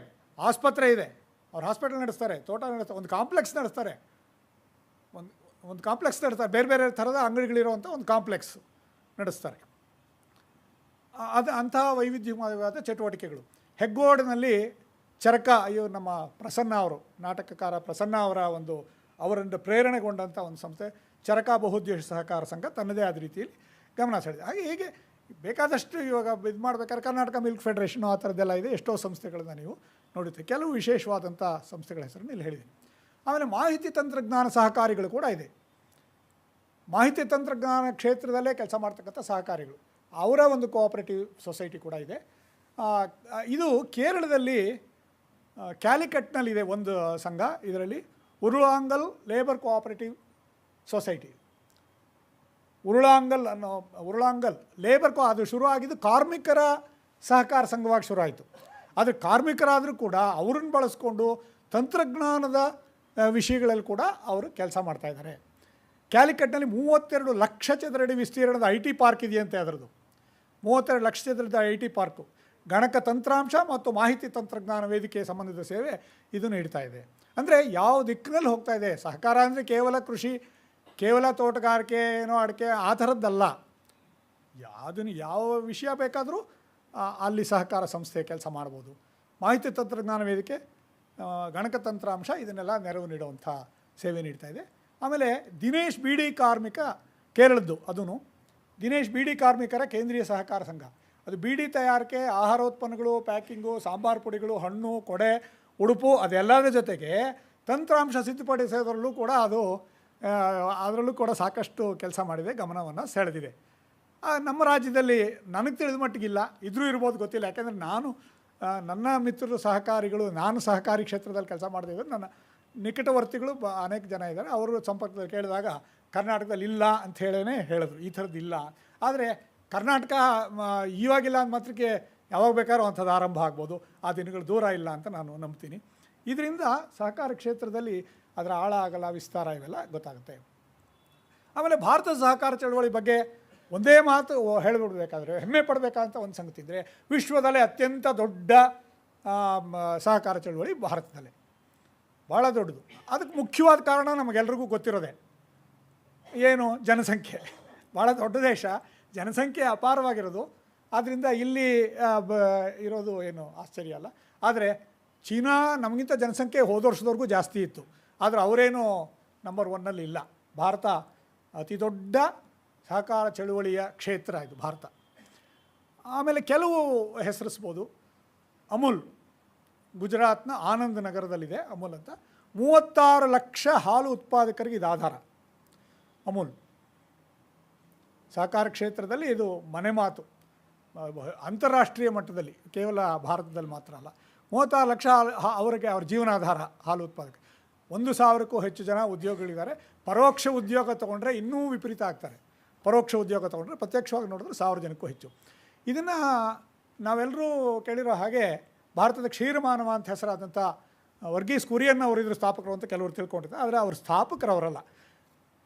ಇದು ಅಮೂಲ್ನ ಮಾರಾಟಗಾರಿಕೆ ಖ್ಯಾತಿ, ಅದರ ಒಂದು ಯಶಸ್ಸೇನಿದೆ, ಅಂತಾರಾಷ್ಟ್ರೀಯ ಯಶಸ್ಸು, ಅದು ಕುರಿಯನ್ ಅವರಿಗೆ ಸಲ್ಲಬೇಕು. ಆದರೆ ಕುರಿಯನ್ ಅವರಲ್ಲಿ ಇದಾಗಿ ಸೇರಿದ್ದು, ಅಲ್ಲೊಬ್ಬ ಅಧಿಕಾರಿಯಾಗಿ ಸೇರಿದ್ದು, ಅಲ್ಲಿ ಜನರಲ್ ಮ್ಯಾನೇಜರಾಗಿ ಸೇರಿದವರು ಅವರು. ಅದನ್ನು ಸ್ಥಾಪಿಸಿದವರು ತ್ರಿಭುವನ್ ದಾಸ್ ಪಟೇಲ್ ಅನ್ನೋರು ಸ್ಥಾಪಿಸಿದ್ರು. ಅವರು ಬೇರೆ ಸಂಸ್ಥೆಗಳನ್ನೂ ಸ್ಥಾಪಿಸಿದ್ರು, ಇದನ್ನು ಸ್ಥಾಪಿಸಿದ್ರು, ಇದನ್ನು ನಡೆಸ್ಕೊಂಬಂದರು. ಕುರಿಯನ್ ಅವರನ್ನು ಅವರು ನೇಮಿಸ್ಕೊಂಡ್ರು ಜನರಲ್ ಮ್ಯಾನೇಜರಾಗಿ. ಆದರೆ ಅವರು 1946ರಲ್ಲಿ ಸ್ಥಾಪನೆ ಆಗಿದ್ದು, 1994ರವರೆಗೂ ಇವರೇನು ಅವರೇ ಅಧ್ಯಕ್ಷರಾಗಿದ್ದರು. ತ್ರಿಭುವನ್ ದಾಸ್ ಪಟೇಲ್ ಅವರೇ 46 ಸ್ಥಾಪನೆ ಆಗಿದ್ದು, ಅಧ್ಯಕ್ಷರಾಗಿದ್ದರು. ಅವರ ಕಾಲಾನಂತರ ವರ್ಗೀಸ್ ಕುರಿಯನ್ ಅವರು ತಾವೇ ಅಧ್ಯಕ್ಷರಾದರು. ಆದರೆ ಅಧ್ಯಕ್ಷತೆಗಿಂತ ಹೆಚ್ಚಾಗಿ ಅವರು ಪದಾಧಿಕಾರಿಯಾಗಿ ಆ ಸಂಸ್ಥೆಯ ಮುಂದಾಳಾಗಿ ಸಾಕಷ್ಟು ಹೆಸರನ್ನು ತಂದುಕೊಟ್ರು. ಮಾರಾಟಗಾರಿಕೆ ಅದೇನು ಅಂದರೆ, ಹಸುಗಳನ್ನ ಕೊಟ್ಬಿಟ್ಟು, ಪಶುಗಳನ್ನ ಕೊಟ್ಟು ಹಾಲಿಗೆ ದುಡ್ಡು ಕೊಟ್ಟು ತೊಗೊಳ್ತೀವಿ ಅಂದರು. ಹಸುಗಳನ್ನ ಕೊಟ್ಟರು ರೈತರಿಗೆ. ರೈತರು ಸುಮ್ಮನೆ ಕೆಲಸ ಇಲ್ದಿರ ನಿರುದ್ಯೋಗಿಗಳಾಗಿದ್ದರು ಅನೇಕ ರೈತರು. ಇವರೇನು ಮಾಡಿದ್ರು, ಹಸುಗಳನ್ನ ನಾವೇ ಕೊಡ್ತೀವಿ ಅಂಥೇಳಿ, ಸಾಲ ಅಲ್ಲ, ಪಶುಗಳನ್ನೇ ಕೊಟ್ಟರು. ಹಸುಗಳನ್ನ ಕೊಟ್ಟು ಹಾಲು ಕೊಡಿ, ನೀವು ಹಾಲಿಗೆ ದುಡ್ಡು ಕೊಟ್ಟು ತೊಗೋತೀವಿ ಅಂದರು. ಎಂಥ ಒಂದು ಕ್ರಾಂತಿಕಾರಿ ಆಲೋಚನೆ.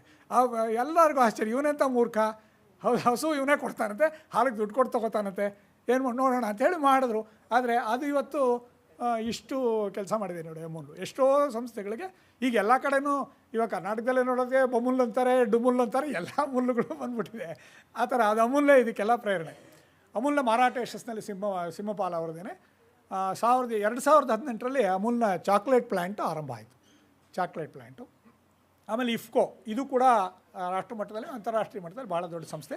Indian farmers fertiliser cooperative limited, ದೆಹಲಿಯಲ್ಲಿ ಸ್ಥಾಪನೆ ಆಯಿತು 67ರಲ್ಲಿ. 2000ಕ್ಕೂ ಹೆಚ್ಚು ಜನ ಉದ್ಯೋಗಿಗಳಿದ್ದಾರೆ. ಯೂರಿಯಾ ಮತ್ತು ಅಮೋನಿಯಾ ಪ್ಲ್ಯಾಂಟು 1974ರಲ್ಲಿ ಕಾಲೋಲ್ ಅನ್ನೋ ಸ್ಥಳದಲ್ಲಿ ಸ್ಥಾಪನೆ ಆಗಿದೆ.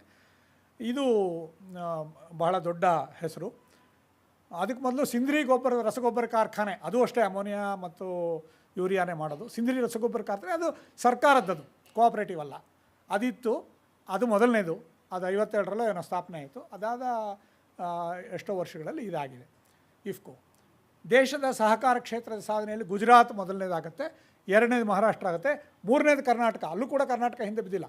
ಮೊದಲನೇ ಕೃಷಿ ಪತ್ತಿನ ಸಹಕಾರ ಸಂಘ 1905ರಲ್ಲಿ ಕರ್ನಾಟಕದಲ್ಲಾಗಿದ್ದು, ಅದೇ ಮೊದಲೇ ನೋಂದಾವಣೆ ಆಗಿದ್ದಲ್ದಿರ ಇದರಲ್ಲಿ ರಾಷ್ಟ್ರ ಮಟ್ಟದಲ್ಲಿ ನೋಡೋಕ್ಕೆ ಹೋದರೆ ಕರ್ನಾಟಕ 3ನೇ ಸ್ಥಾನದಲ್ಲಿದೆ.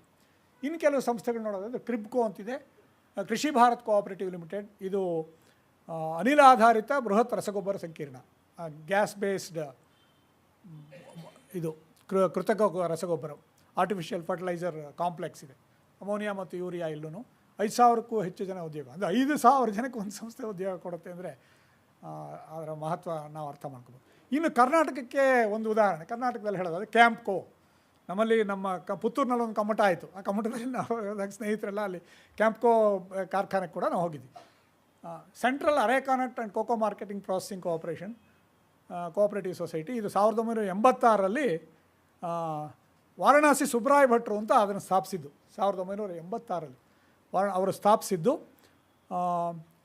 1986ರಲ್ಲಿ ಚಾಕ್ಲೇಟ್ ಉತ್ಪಾದನಾ ಘಟಕ ಸ್ಥಾಪನೆ ಆಯಿತು. ಆದರೆ ಇವರು ಸ್ಥಾಪಿಸಿದ್ದು 1973ರಲ್ಲಿ. 1250 ಜನ ಉದ್ಯೋಗಿಗಳಿದ್ದಾರೆ. ವಿಶ್ವದ ಚಾಕ್ಲೇಟ್ ತಯಾರಿಕೆ ಕಂಪನಿಗಳಲ್ಲಿ ಜೊತೆಯಲ್ಲಿ ಇದು ಸ್ಪರ್ಧಿಸ್ತಾ ಇದೆ.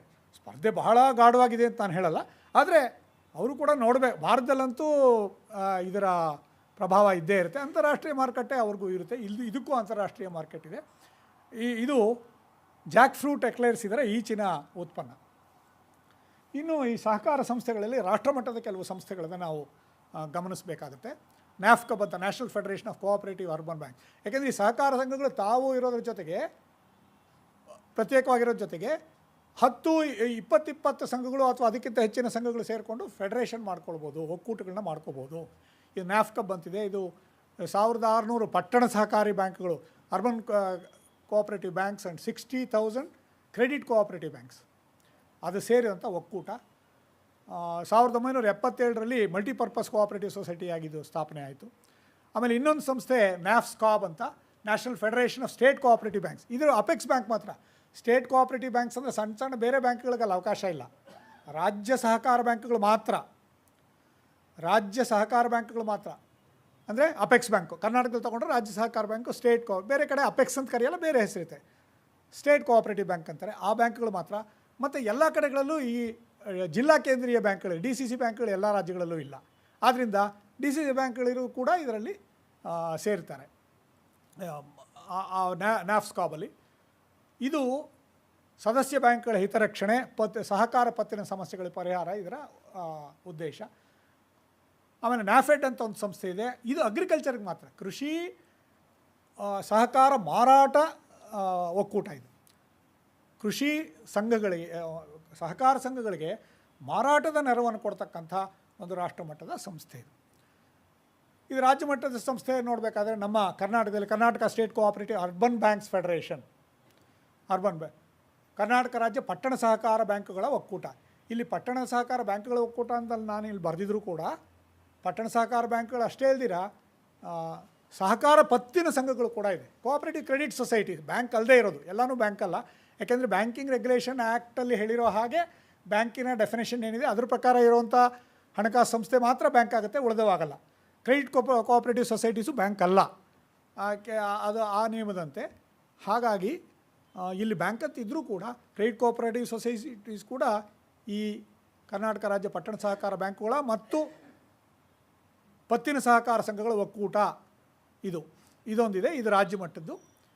ಈ ಎಲ್ಲ ಹಣಕಾಸು ಸಂಸ್ಥೆಗಳ ಅಂದರೆ ಬ್ಯಾಂಕಿಂಗ್ ಮತ್ತು ಸಹಕಾರ ಉದರಿ ಇದನ್ನು ನಡೆಸ್ತಕ್ಕಂಥ ಎಲ್ಲ ಸಂಸ್ಥೆಗಳ ಕೋಆರ್ಡಿನೇಷನ್, ಸಮನ್ವಯನ ಮತ್ತು ಸದಸ್ಯ ಸಂಸ್ಥೆಗಳ ಹಿತರಕ್ಷಣೆ ಇದರ ಉದ್ದೇಶ. ಸದಸ್ಯ ಸಂಘಗಳಿಗೆ ಮಾರ್ಗದರ್ಶನ ಕೊಡೋದು, ಲೀಗಲ್ ಅಡ್ವೈಸ್ ಕೊಡೋದು, ಇದನ್ನೆಲ್ಲ ಆ ಕೆಲಸ ಮಾಡುತ್ತೆ. ಶಿಕ್ಷಣ, ತರಬೇತಿ ಈ ಥರದನ್ನೆಲ್ಲ ಮಾಡುತ್ತೆ. ಆಮೇಲೆ ಇವರೊಂದು ಡಿಪ್ಲೊಮಾ ಕೂಡ ನಡೆಸ್ತಾರೆ, ಸಹಕಾರ ಬ್ಯಾಂಕಿಂಗ್ ಮ್ಯಾನೇಜ್ಮೆಂಟ್ ಡಿಪ್ಲೊಮಾ ನಡೆಸ್ತಾರೆ ಈ ಫೆಡರೇಷನ್ನವರು. KSC UBF ಈ ಫೆಡರೇಷನ್ನು. 2 ಫೆಡರೇಷನ್ ಇದೆ. ಏಕೆಂದರೆ ಹಳೆ ಕಾನೂನಿನ ಪ್ರಕಾರ ಕರ್ನಾಟಕ ಕೋಆಪರೇಟಿವ್ ಸೊಸೈಟೀಸ್ ಆ್ಯಕ್ಟ್ ಪ್ರಕಾರ ಆರಂಭ ಆಗಿರುವಂಥ ಸಂಸ್ಥೆ ಇದು. ಇವರೊಂದು ಡಿಪ್ಲೊಮಾ ಮಾಡ್ತಾರೆ. ಇದಲ್ದಿರ ಹೊಸ ಕಾಯ್ದೆ, ಸೌಹಾರ್ದ ಕಾಯ್ದೆ ಇದೆಯಲ್ಲ, ಅದ್ರ ಪ್ರಕಾರ ಇದೆಯಲ್ಲ, ಆ ಫೆಡರೇಷನ್ ಕೂಡ ಅದು ಒಂದು ಡಿಪ್ಲೊಮಾನ ಆರಂಭ ಮಾಡಿದೆ. ಅದಾಗಲೇ 5 ಬ್ಯಾಚ್ ಆಯಿತು, ವಾರ್ಷಿಕ ಡಿಪ್ಲೊಮಾ ಅದು. ಸಹಕಾರ ಬ್ಯಾಂಕ್ಗಳು ಮತ್ತು ಪತ್ತಿನ ಸಹಕಾರ ಸಂಘಗಳು. ಪತ್ತು ಅಂದರೆ ಸಾಲ ಅಷ್ಟೇ, ಸಾಲ, ಕ್ರೆಡಿಟ್, ಉದರಿ. ಯಾಕೆಂದರೆ ಇವ್ರು ಬಳಸ್ತಾರೆ ಹೆಚ್ಚಾಗಿ, ಪತ್ತಿನ ಸಹಕಾರ ಅಂತ ಬಳಸ್ತಾರೆ. ಉದರಿ ಅನ್ನೋದು ಹೆಚ್ಚಾಗಿ ಬಳಸಲ್ಲ. ನಾವು HSK ಅವರ ಇದರಲ್ಲಿ ನಾವು ಬಳಸ್ತಾ ಇದ್ದ ಹೆಚ್ಚಾಗಿ ಉದರಿ ಅಂತಲೇ. ಆದರೆ ಪತ್ತು ಅನ್ನೋದು ಹೆಚ್ಚು ಬಳಕೆಯಲ್ಲಿದೆ. ಸಾಲ ಅಷ್ಟೇ, ಸಾಲ ಸಂಘ ಅಂತ ಬೇಕಾದ್ರೂ ಹೇಳ್ಬೋದು. 1531 ಪಟ್ಟಣ ಸಹಕಾರ ಬ್ಯಾಂಕ್ಗಳಿದೆ ಭಾರತದಲ್ಲಿ ಮತ್ತು 90,000ಕ್ಕೂ ಹೆಚ್ಚು ಗ್ರಾಮೀಣ ಸಹಕಾರಿಗಳು. ಅಂಕಿಅಂಶಗಳು ಮೇ 21. ಅಂಕಿಅಂಶಗಳು ಇಲ್ಲಿ ಸರಿಯಾಗಿ ಸಿಗಲ್ಲ, ಒಂದೊಂದು ಕಡೆ ಒಂದೊಂದು ಥರ ಇದೆ. ಯಾಕೆಂದರೆ ರಿಸರ್ವ್ ಬ್ಯಾಂಕಿನ ಒಂದು ಭಾರತ ಸಹಕಾರ ಬ್ಯಾಂಕ್ಗಳ ಮೇಲೆ ರಿಸರ್ವ್ ಬ್ಯಾಂಕಿನ ನಿಯಂತ್ರಣ ಇದೆ. ಆದರೆ ಪತ್ತಿನ ಸಹಕಾರ ಸಂಘ, ಕ್ರೆಡಿಟ್ ಸೊಸೈಟಿಗಳ ಮೇಲೆ ರಿಸರ್ವ್ ಬ್ಯಾಂಕಿನ ನಿಯಂತ್ರಣ ಇಲ್ಲ. ಆದ್ದರಿಂದ ಅಂಕಿಅಂಶಗಳು ಒಂದೊಂದು ಕಡೆ ಒಂದೊಂದು ಥರ ಸಿಗುತ್ತೆ. ಆದರೂ ಕೂಡ ಸುಮಾರು 1500 ಮೇಲೆ ಪಟ್ಟಣ ಸಹಕಾರ ಬ್ಯಾಂಕ್ಗಳಿದೆ ಮತ್ತು ಸುಮಾರು 1 ಲಕ್ಷದಷ್ಟು ಗ್ರಾಮೀಣ ಸಹಕಾರಿಗಳಿವೆ. ಮೊದಲೇ ಹೇಳಿದಾಗೆ ಒಟ್ಟು ಆಸ್ತಿಯ ಸಹಕಾರಿಗಳ ಒಟ್ಟು ಆಸ್ತಿಯ 65% ಗ್ರಾಮೀಣ ಸಹಕಾರಿಗಳದು. ಇದರಲ್ಲಿ ಕರ್ನಾಟಕದಲ್ಲಿ 3 ರೀತಿ ಸಂಘ ಇದೆ. ಒಂದು ಕರ್ನಾಟಕ ರಾಜ್ಯ ಸಹಕಾರ ಸಂಘ ಆ ಥರದ್ದು. ಇನ್ನೊಂದು ಮಲ್ಟಿಪರ್ಪಸ್ ಕೋಆಪರೇಟಿವ್ ಸೊಸೈಟೀಸ್, ಒಂದು ರಾಜ್ಯಕ್ಕಿಂತ ಹೆಚ್ಚಿನ ರಾಜ್ಯಗಳಲ್ಲಿ ಕೆಲಸ ಮಾಡ್ತಕ್ಕಂಥ ಸೊಸೈಟೀಸ್ ಆ ಥರದ್ದಿದೆ. ಆಮೇಲೆ ಒಂದೇ ರಾಜ್ಯದೊಳಗೆ ಮಾಡುವಂಥ ಸೌಹಾರ್ದ ಸಹಕಾರ ಸಂಘಗಳಿದೆ, ಬೇರೆ ಹೊಸ ಕಾನೂನಿನಲ್ಲಿ ನೋಂದಾಯಿತವಾದಂಥವು. ಆಮೇಲೆ ಒಂದು ರಾಜ್ಯದಲ್ಲಿ ಒಂದೇ ಜಿಲ್ಲೆಯಲ್ಲಿ ಕೆಲಸ ಮಾಡುವಂತಿದೆ, ಒಂದಕ್ಕಿಂತ ಹೆಚ್ಚು ಜಿಲ್ಲೆಯಲ್ಲಿ ಕೆಲಸ ಮಾಡುವಂತಿದೆ, ಒಂದು ತಾಲೂಕು ಮಟ್ಟದಲ್ಲೇ ಮಾಡುವಂತಿದೆ, ಮಹಿಳಾ ಸಂಘಗಳಿದೆ, ಬೇರೆ ಬೇರೆ ಬೇರೆ ಬೇರೆ ಥರದ ಸಂಸ್ಥೆಗಳು ಇದರಲ್ಲಿದೆ. 28 ಮಹಿಳಾ ಸಹಕಾರ ಬ್ಯಾಂಕ್ಗಳು ಸೇರಿದಂತೆ 290 ಪಟ್ಟಣ ಸಹಕಾರ ಬ್ಯಾಂಕ್ಗಳಿವೆ ಕರ್ನಾಟಕದಲ್ಲಿ. 28 ಮಹಿಳಾ ಸಹಕಾರ ಬ್ಯಾಂಕ್ಗಳೇ, ಮತ್ತು 4000 ಕ್ರೆಡಿಟ್ ಕೋಆಪರೇಟಿವ್ ಸೊಸೈಟೀಸ್ ಇದೆ ಅಂತೇಳಿ ಒಂದೊಂದು. ಈಗ ಸ್ವಲ್ಪ ಆತಂಕದ ಸ್ಥಿತಿಯನ್ನು ಕೂಡ ನೋಡೋಣ. ಏನು ಆತಂಕ? ಅನೇಕ ಸಹಕಾರ ಸಂಘಗಳ ವ್ಯವಹಾರ ಸ್ಥಗಿತಗೊಂಡಿದೆ. ಉದಾಹರಣೆಗೆ ಈಗ ಸೌಹಾರ್ದ ಸಹಕಾರನೇ ನೋಡೋದಾದರೆ 5500ಕ್ಕೂ ಹೆಚ್ಚು ಸೌಹಾರ್ದ ಸಹಕಾರ ಸಂಸ್ಥೆಗಳು ಕರ್ನಾಟಕದಲ್ಲಿ ಇದೆ. ಅದರಲ್ಲಿ 905 ಸಂಸ್ಥೆಗಳು ಇಲ್ಲ ವ್ಯವಹಾರ ಸ್ಥಗಿತ ಆಗಿದೆ ಅಥವಾ ಲಿಕ್ವಿಡೇಷನಲ್ಲಿದೆ, ಸಮಾಪನ ಹೊಂದೋ ಸ್ಥಿತಿಯಲ್ಲಿ ಇದೆ. ಇದು ಸ್ವಲ್ಪ ಆತಂಕದ ವಿಷಯ. ಬೆಂಗಳೂರಿನ ಕಣ್ವ ಸಹಕಾರ ಸಂಘ, ವಸಿಷ್ಠ ಸಹಕಾರ ಸಂಘಗಳು ಹಳ್ಳ ಹಿಡಿದಿದ್ದು, ಇತ್ತೀಚೆಗೆ ನ್ಯಾಷನಲ್ ಕೋಆಪರೇಟಿವ್ ಬ್ಯಾಂಕ್ ಕಳೆದ ವಾರ ಬಂದಂಥ ಸುದ್ದಿ ಒಂದು ರೀತಿಯ ಶಾಕು. ಹೋದ ಶುಕ್ರವಾರ ರಿಸರ್ವ್ ಬ್ಯಾಂಕಿನ ಅಧಿಕಾರಿಗಳು ನ್ಯಾಷನಲ್ ಕೋಆಪರೇಟಿವ್ ಬ್ಯಾಂಕಿಗೆ ಆಗಮಿಸಿ ಅಲ್ಲೆಲ್ಲ ಸಾಮಾನ್ಯವಾಗಿ ಸರ್ಪ್ರೈಸೇ ಮಾಡ್ತಾರೆ. ನಿರೀಕ್ಷಿತವಾಗಿ ಬಂದು ನೋಡಿಬಿಟ್ಟು ಮಾರನೇ ದಿವಸ ಅದನ್ನು ಪ್ರಕಟಿಸ್ತಾರೆ. ಅವತ್ತು ಆದೇಶ ಕೊಟ್ಟು ಸೆಕ್ಷನ್ 35 ರಿಸರ್ವ್ ಬ್ಯಾಂಕಿಂಗ್ ರೆಗ್ಯುಲೇಷನ್ ಆ್ಯಕ್ಟ್ನ ಸೆಕ್ಷನ್ 35A ಪ್ರಕಾರ ಆ ಬ್ಯಾಂಕಿನ ವ್ಯವಹಾರಗಳಿಗೆ ತಡೆ ಹಿಡಿದಿರ್ತಾರೆ. ಇದು ಬ್ಯಾಂಕ್ ಮುಳುಗೋಯಿತು ಅಂತ ಅರ್ಥ ಅಲ್ಲ. ಇದೇನು ಅಂದರೆ ಒಂದು ಸೂಚನೆ ಕೊಡ್ತಾರೆ ಇವರಿಗೆ, ಬ್ಯಾಂಕ್ಗೂ ಸೂಚನೆ ಕೊಡ್ತಾರೆ, ಸಾರ್ವಜನಿಕರಿಗೂ ಸೂಚನೆ ಕೊಡ್ತಾರೆ. ಈ ಬ್ಯಾಂಕಿನಲ್ಲಿ ಠೇವಣಿ ತಗೊಳ್ಳೋ ಹಾಗಿಲ್ಲ, ಸಾಲಗಳನ್ನು ಕೊಡೋ ಹಾಗಿಲ್ಲ, ರಿಸರ್ವ್ ಬ್ಯಾಂಕಿನ ಅನುಮತಿ ಇಲ್ದಿರೆ. ಕೆಲವಕ್ಕೆ ಅನುಮತಿಸ್ತಾರೆ, ಕೊಡಲೇಬೇಕಾದ ಕಡೆ ಕೇಳಿದರೆ ಅನುಮತಿಸ್ತಾರೆ, ಅನುಮತಿಸಿದ ಸಾಲ ಕೊಡ್ಬೋದು. ಆದರೆ ಬಹುಮಟ್ಟಿಗೆ ಕೊಡೋ ಹಾಗಿಲ್ಲ. ಇಂತಿಷ್ಟೇ ಹಣ ಹಿಂಪಡಿಬೇಕು ಅಂತ ನ್ಯಾಷನಲ್ ಕೋಆಪರೇಟಿವ್ ಬ್ಯಾಂಕ್ಗೆ 6 ತಿಂಗಳ ಅವಧಿಯಲ್ಲಿ 50,000 ರೂಪಾಯಿ ತನಕ ಪ್ರತಿ ಗ್ರಾಹಕ ತೊಗೋಬೋದು. 50,000 ಮಿತಿ, ಆ ಮಿತಿ ಒಳಗೆ ಎಷ್ಟು ಬೇಕಾ ತೊಗೋಬೋದು ಅಂತ. ಈ ವ್ಯವಹಾರಗಳಿಗೆ ಬ್ಯಾಂಕ್ ಮಿತಿಯನ್ನು ನೋಡುವ ಸ್ಥಿತಿ ಒದಗಿದೆ. ಇದು ಆತಂಕ. ದಿವಾಳಿಯತ್ತ ಸಾಗಿದೆ ಇದು. ಈ ಮತ್ತು ಇಂಥ ಇತರ ಸಂಘಗಳು ನೀತಿ ನಿಯಮಗಳನ್ನು ಗಾಳಿಗೆ ತೋರಿ ಸ್ವಜನ ಪಕ್ಷಪಾತ, ವಿಶ್ವಾಸದ್ರೋಹ ಎಸಗಿದ್ದಾರೆ. ಇದು ಸಾರ್ವಜನಿಕರಲ್ಲಿ ಆಕ್ರೋಶ ಉಂಟು ಮಾಡಿದೆ. ಇದು ಪ್ರಸ್ತುತ ಒಂದು ಸ್ಥಿತಿ. ಆದರೆ ಹಾಗಾದರೆ ಏನು, ಹಾಗಾದ್ರೆ ಈ ಕಾನೂನಲ್ಲಿ ರಕ್ಷಣೆನೇ ಇಲ್ವಾ ಅಂದರೆ ರಕ್ಷಣೆ ಇದೆ. Banking regulation act 1966 1966 banking regulation ಅಧಿನಿಯಮದ ಪ್ರಕಾರ ಸಹಕಾರ ಬ್ಯಾಂಕುಗಳು ಕೂಡ ಬ್ಯಾಂಕಿಂಗ್ ರೆಗ್ಯುಲೇಷನ್ ಅಧಿನಿಯಮಕ್ಕೆ ಒಳಪಡುತ್ತೆ. 1949ರಲ್ಲಿ ಬ್ಯಾಂಕಿಂಗ್ ರೆಗ್ಯುಲೇಷನ್ ಆ್ಯಕ್ಟ್ ಬಂತು. ಅದು ಬೇರೆ ಬ್ಯಾಂಕ್ಗಳು, ಸಹಕಾರ ಬ್ಯಾಂಕ್ಗಳಿಗೆ ಅನ್ವಯ ಆಗ್ತಿರಲಿಲ್ಲ. ಆದರೆ 66ರಲ್ಲಿ ಮಾಡಿದಾಗ as applicable to cooperative banks ಅಂತ ಮಾಡಿದ್ರು. Banking regulation act as applicable to cooperative banks, cooperative society, ಸಹಕಾರ ಸಂಘಗಳಿಗೆ ಅನ್ವಯಿಸುವಂತೆ ಬ್ಯಾಂಕಿಂಗ್ ರೆಗ್ಯುಲೇಷನ್ ಅಧಿನಿಯಮ ಮಾಡಿದ್ರು. ಆದ್ದರಿಂದ ಬ್ಯಾಂಕ್ಗಳಿಗೆ ಅನ್ವಯ ಆಗುತ್ತೆ. ಆದರೆ ಸಹಕಾರ ಸಂಘಗಳಿಗೆ ಈ ನಿಯಮ ಅನ್ವಯ ಆಗಲ್ಲ ಅನ್ನೋದು ಗಮನಾರ್ಹ. ಯಾಕೆಂದರೆ ಠೇವಣಿದಾರರು ಕೋಆಪರೇಟಿವ್ ಸೊಸೈಟಿಯಲ್ಲಿ ಹಣ ಇಟ್ಬಿಟ್ಟು ಬ್ಯಾಂಕಲ್ಲಿ ಇಟ್ಟಿದ್ದೀವಿ ಅಂತ ತಿಳ್ಕೊಳ್ತಾರೆ. ಅಲ್ಲ, ಬ್ಯಾಂಕ್ ಬೇರೆ, ಸೊಸೈಟಿ ಬೇರೆ. ಆದ್ದರಿಂದ ಆ ಸಂಸ್ಥೆಯ ಹೆಸರಿನಲ್ಲಿ ಬ್ಯಾಂಕ್ ಅಂತಿದ್ರೆ ಮಾತ್ರ ಅದು ಬ್ಯಾಂಕು, ಇಲ್ಲದೇ ಇದ್ದರೆ ಬ್ಯಾಂಕ್ ಅಲ್ಲ. ಕೆಲವು ಸಂಸ್ಥೆಗಳು ಉದಾಹರಣೆಗೆ ಲ್ಯಾಂಡ್ ಬ್ಯಾಂಕ್ ಅಂತವು. ಲ್ಯಾಂಡ್ ಬ್ಯಾಂಕ್ ಈಗ ಲ್ಯಾಂಡ್ ಬ್ಯಾಂಕ್ ಅಲ್ಲ, state agricultural and rural development bank ಅಂತ SCARDB, state cooperative agricultural and rural development bank ಅಂದರೂ ಕೂಡ ಅದು ಬ್ಯಾಂಕ್ ಅಲ್ಲ, ಅದು ಸಂಘ ಅಷ್ಟೇ ಹೊರತು ಅದು ಬ್ಯಾಂಕಿನ ವ್ಯಾಖ್ಯೆಗೆ ಒಳಪಡೋದಿಲ್ಲ. ಆ ಹೆಸರನ್ನು ಹಾಗೆ ಉಳಿಸ್ಕೊಳ್ಳೋಕೆ ಅದಕ್ಕೆ ಮಾತ್ರ ಅವಕಾಶ ಇದೆ. ಅದು ಮುಂದೆ ಮಾರ್ಪಾಟಾಗ್ಬೋದು. ಬ್ಯಾಂಕ್ಗಳ ಕಾರ್ಯಾರಂಭ ಏನೇನು ನಿಯಂತ್ರಣಗಳು ಅಂತ ನೋಡಿದ್ರೆ, ಬ್ಯಾಂಕ್ಗಳ ಕಾರ್ಯಾರಂಭಕ್ಕೆ ರಿಸರ್ವ್ ಬ್ಯಾಂಕಿನ ಅನುಮತಿ ಕಡ್ಡಾಯ. ನಿರ್ದೇಶಕರಿಗೆ ಅವರ ಬಂಧುಗಳಿಗೆ ಬ್ಯಾಂಕ್ಗಳು ಸಾಲ ನೀಡುವಂತಿಲ್ಲ, ಭಾಳ ಸ್ಪಷ್ಟವಾಗಿದೆ. ಆದ್ರೂ ಬೇಲಿನ ಎದ್ದು ಹೊಲ ಮೇಯ್ತಾ ಇದೆ, ಬೇನಾಮಿ ಹೆಸರುಗಳು ಅದೆಲ್ಲ ಆಗ್ತಾಯಿದೆ. ನೀಡೋ ಹಾಗಿಲ್ಲ. ಕಾನೂನು ಭದ್ರವಾಗಿದೆ, ಆದರೆ ಪಾಲನೆ ಆಗ್ತಾಯಿಲ್ಲ. ಅದ್ರ ಮೇಲೆ ನಿಯಂತ್ರಣ ದಾರಿ ತಪ್ಪಿಸ್ತಾ ಇದ್ದಾರೆ. ಠೇವಣಿದಾರರ ಹಿತರಕ್ಷಣೆಗೆಂದು ಒಟ್ಟು ಠೇವಣಿಗಳ ಮೇಲೆ ನಗದು ಮೀಸಲು ಮತ್ತು ಸೂಚಿಸಲಾದ ಇತರ ವಿನಿಯೋಜನೆ ಕಡ್ಡಾಯ. ಈಗ ಸಹಕಾರ ಸಂಘಗಳಿಗೆ ಬೇರೆ ಪರ್ಸೆಂಟೇಜು, ಇವರು ಪರ್ಸೆಂಟೇಜ್ ಅಂದರೆ ಮೀಸಲು ಅನುಪಾತಗಳು, CRR and SLR, cash reserve ratio ಮತ್ತು ಸ್ಟ್ಯಾಚ್ಯೂಟ್ರಿ ಲಿಕ್ವಿಡಿಟಿ ರೇಷಿಯೋಗಳು ಕಮರ್ಷಿಯಲ್ ಬ್ಯಾಂಕ್ಸಿಗೆ ಬೇರೆ, ಕೋಆಪರೇಟಿವ್ ಬ್ಯಾಂಕ್ಸಿಗೆ ಬೇರೆ ಇತ್ತು ಭಾಳ. ಈಗ ಅದೆಲ್ಲ ಒಂದೇ ಆಗಿದೆ. CRR ಕ್ಯಾಶ್ ರಿಸರ್ವ್ ರೇಷಿಯೋ 4.5, ಅಂದರೆ 100 ರೂಪಾಯಿ ಠೇವಣಿ ಇದ್ದರೆ 4 ರೂಪಾಯಿ 50 ಪೈಸಾ ನಗದು ರೂಪದ ಠೇವಣಿ ಇರಬೇಕು ರಿಸರ್ವ್ ಬ್ಯಾಂಕಲ್ಲಿ ಅಥವಾ ಸೂಚಿಸಿದ ಬ್ಯಾಂಕ್ನಲ್ಲಿ, ಸ್ಟೇಟ್ ಬ್ಯಾಂಕು ಅಂಥ ಬ್ಯಾಂಕಲ್ಲಿ. ಆಮೇಲೆ 18 ರೂಪಾಯಿ 100ಕ್ಕೆ, ಅಂದರೆ 18% SLR, ಅದು ಸಹಕಾರ ಬ್ಯಾಂಕ್ಗಳಿಗೆ ಅನ್ವಯ ಆಗುತ್ತೆ. ಅಷ್ಟರ ಮಟ್ಟಿಗೆ ಸಾರ್ವಜನಿಕರ ಹಣ ಭದ್ರ. ₹100 ಠೇವಣಿಗೆ ₹22 ಭದ್ರ. ಅದು ಲಿಕ್ವಿಡಿಟಿ ದ್ರವತ್ವ ಇರುತ್ತೆ, ಕೇಳಿದಾಗ ಕೊಡ್ಬೋದು. ಇದೆಲ್ಲ ಠೇವಣಿದಾರ ಹಿತವನ್ನು ರಕ್ಷಿಸೋದಕ್ಕೆ ಇದನ್ನು ಮಾಡಿದ್ದು. ಬ್ಯಾಂಕಿನ ವಾರ್ಷಿಕ ಲೆಕ್ಕಪತ್ರ ಸಲ್ಲಿಕೆ ಕುರಿತು ನಿರ್ದೇಶ. ಸಹಕಾರ ಬ್ಯಾಂಕ್ಗಳು, ಸೌಹಾರ್ದ ಸಹಕಾರ ಬ್ಯಾಂಕ್ಗಳು ಸರ್ಕಾರದ ನಿಯಂತ್ರಣ ಕಡಿಮೆ ಅಂತಿದ್ರೂ ಕೂಡ ರಿಸರ್ವ್ ಬ್ಯಾಂಕಿಗೆ ಇದನ್ನು ಸಲ್ಲಿಸೋದನ್ನು ಏನು ವಿನಾಯಿತಿ ಕೊಟ್ಟಿಲ್ಲ. ನಿಯಂತ್ರಣನೇ ಇಲ್ಲ ಅಂತ ಅರ್ಥ ಅಲ್ಲ, ಕಡಿಮೆ, ಅತಿ ಹಸ್ತಕ್ಷೇಪ ಇಲ್ಲ ಅಷ್ಟೇ ಹೊರತು ವರದಿ ಸಲ್ಲಿಸಲೇಬೇಕು. ಬ್ಯಾಂಕಿನ ವಾರ್ಷಿಕ ಲೆಕ್ಕಪತ್ರ ಕುರಿತು ಸಲ್ಲಿಕೆ ಕುರಿತ ನಿರ್ದೇಶ. ನಿಯಮಗಳ ಉಲ್ಲಂಘನೆಗೆ ದಂಡ. ಹೇಳ್ಬೋದು, ಅಯ್ಯೋ ಅವ್ರನ್ನ ಜೈಲಿಗೆ ಹಾಕಿದ್ರೆ, ಅವ್ರನ್ನ ನೇಣಿಗೆ ಹಾಕಿದ್ರೆ ನನಗೇನು ಸರ್ ಸಿಕ್ತು, ನನ್ನ ಠೇವಣಿ ಬರ್ತಾ ಇಲ್ವಾ ಹೇಳಿ ಅಂತ. ಆದರೆ ಸರ್ಕಾರ ಏನು ಮಾಡ್ಬೋದು ಅದನ್ನು ಮಾಡ್ತಾ ಇದೆ ಅನ್ನೋದನ್ನು ನಾವು ಗಮನಿಸಬೇಕು. ಇನ್ನೇನು ಮಾಡೋಕ್ಕಾಗುತ್ತೆ? ಬೇಲಿನೇ ಎದ್ದು ಹೊಲ ಮಾಡಿದ್ರೆ ಇನ್ನೇನು ಮಾಡಬಹುದು? ವಿವಿಧ ರಾಜ್ಯಗಳ ಸಹಕಾರ ಬ್ಯಾಂಕ್ ದಿವಾಳಿಯಾಗಿದ್ದು ರಿಸರ್ವ್ ಬ್ಯಾಂಕಿನ ಹೆಚ್ಚಿನ ನಿಯಂತ್ರಣದ ಅಗತ್ಯವನ್ನು ಮನಗೊಂಡು 2020ರಲ್ಲಿ ಬ್ಯಾಂಕಿಂಗ್ ರೆಗ್ಯುಲೇಷನ್ ಆ್ಯಕ್ಟ್ಗೆ ಕೆಲವು ತಿದ್ದುಪಡಿಗಳನ್ನು ಮಾಡಿದ್ರು. ಆ ತಿದ್ದುಪಡಿ ಪ್ರಕಾರ 100 ಕೋಟಿಗಿಂತ ಹೆಚ್ಚಿನ ಸಾಲವನ್ನು ಕೊಟ್ಟಿರುವಂಥ ಬ್ಯಾಂಕ್ಗಳು, ಸಹಕಾರ ಬ್ಯಾಂಕ್ಗಳು, 100 ಕೋಟಿಗಿಂತ ಹೆಚ್ಚಿನ ಸಾಲವನ್ನು ಕೊಟ್ಟಂಥ ಸಹಕಾರಿ ಬ್ಯಾಂಕ್ಗಳು, ಭಾಳ ಬ್ಯಾಂಕ್ಗಳು ಕೊಟ್ಟಿದೆ 100 ಕೋಟಿಗಿಂತ ಹೆಚ್ಚಿನ ಸಾಲ ಕೊಟ್ಟಿರೋದು. ಅವರು ಒಂದು ಆಡಳಿತ ಮಂಡಳಿಯನ್ನು ರಚಿಸಬೇಕು. ಬೋರ್ಡ್ ಆಫ್ ಡೈರೆಕ್ಟರ್ಸ್ ಬೇರೆ, ಬೋರ್ಡ್ ಆಫ್ ಡೈರೆಕ್ಟರ್ಸ್ ಇರ್ತಾರೆ. ಅದರ ಜೊತೆಗೆ ಒಂದು ಆಡಳಿತ ಮಂಡಳಿ ಸದಸ್ಯರು ಅವರಿಗೆಲ್ಲ ಅರ್ಹತೆಯನ್ನು ನಿಗದಿ ಮಾಡಿರ್ತಾರೆ. ರಿಸರ್ವ್ ಬ್ಯಾಂಕಿನ ಅನುಮೋದನೆ ಪಡೆದು ಅವ್ರನ್ನ ನೇಮಕ ಮಾಡಿಕೊಂಡು ಆಡಳಿತ ಮಂಡಳಿ ಇದಕ್ಕೆ ಸಮಾನಾಂತರವಾಗಿ ನಿರ್ದೇಶಕರ ಮಂಡಳಿಗೆ ಸಮಾಂತರವಾಗಿ ಅದು ಕೆಲಸ ಮಾಡುತ್ತೆ. ಅವರು ಇವ್ರ ಥರ ನೇರವಾದ ಎಲ್ಲ ಚಟುವಟಿಕೆಗಳಲ್ಲಿ ಭಾಗವಹಿಸಿರಲ್ಲ. ಆದರೆ ನೀತಿ ನಿಯಮಗಳು, ವೃತ್ತಿಪರತೆ ಅಲ್ಲಿರುತ್ತೆ. 100 ಕೋಟಿಗಿಂತ ಹೆಚ್ಚಿನ ಸಾಲ ಯಾವ ಸಂಸ್ಥೆ ಕೊಟ್ಟಿದೆ ಆ ಸಂಸ್ಥೆಯವರು ಈ ಮಂಡಳಿ ಇಟ್ಕೊಳ್ಳಬೇಕು. ಆದರೆ 100 ಕೋಟಿಗಿಂತ ಕಮ್ಮಿ ಇರೋರು, ಇವಾಗ 60 ಕೋಟಿ ಸಾಲ ಕೊಟ್ಟಿದ್ರು ಅಂಥವ್ರಿಗೆ ಇದು ಕಡ್ಡಾಯ ಅಲ್ಲ, ಬೇಕಾದ್ರೆ ಮಾಡಿಕೊಂಡ್ರೆ ಒಳ್ಳೆಯದು ಅಂತ ಹೇಳ್ತಾರೆ.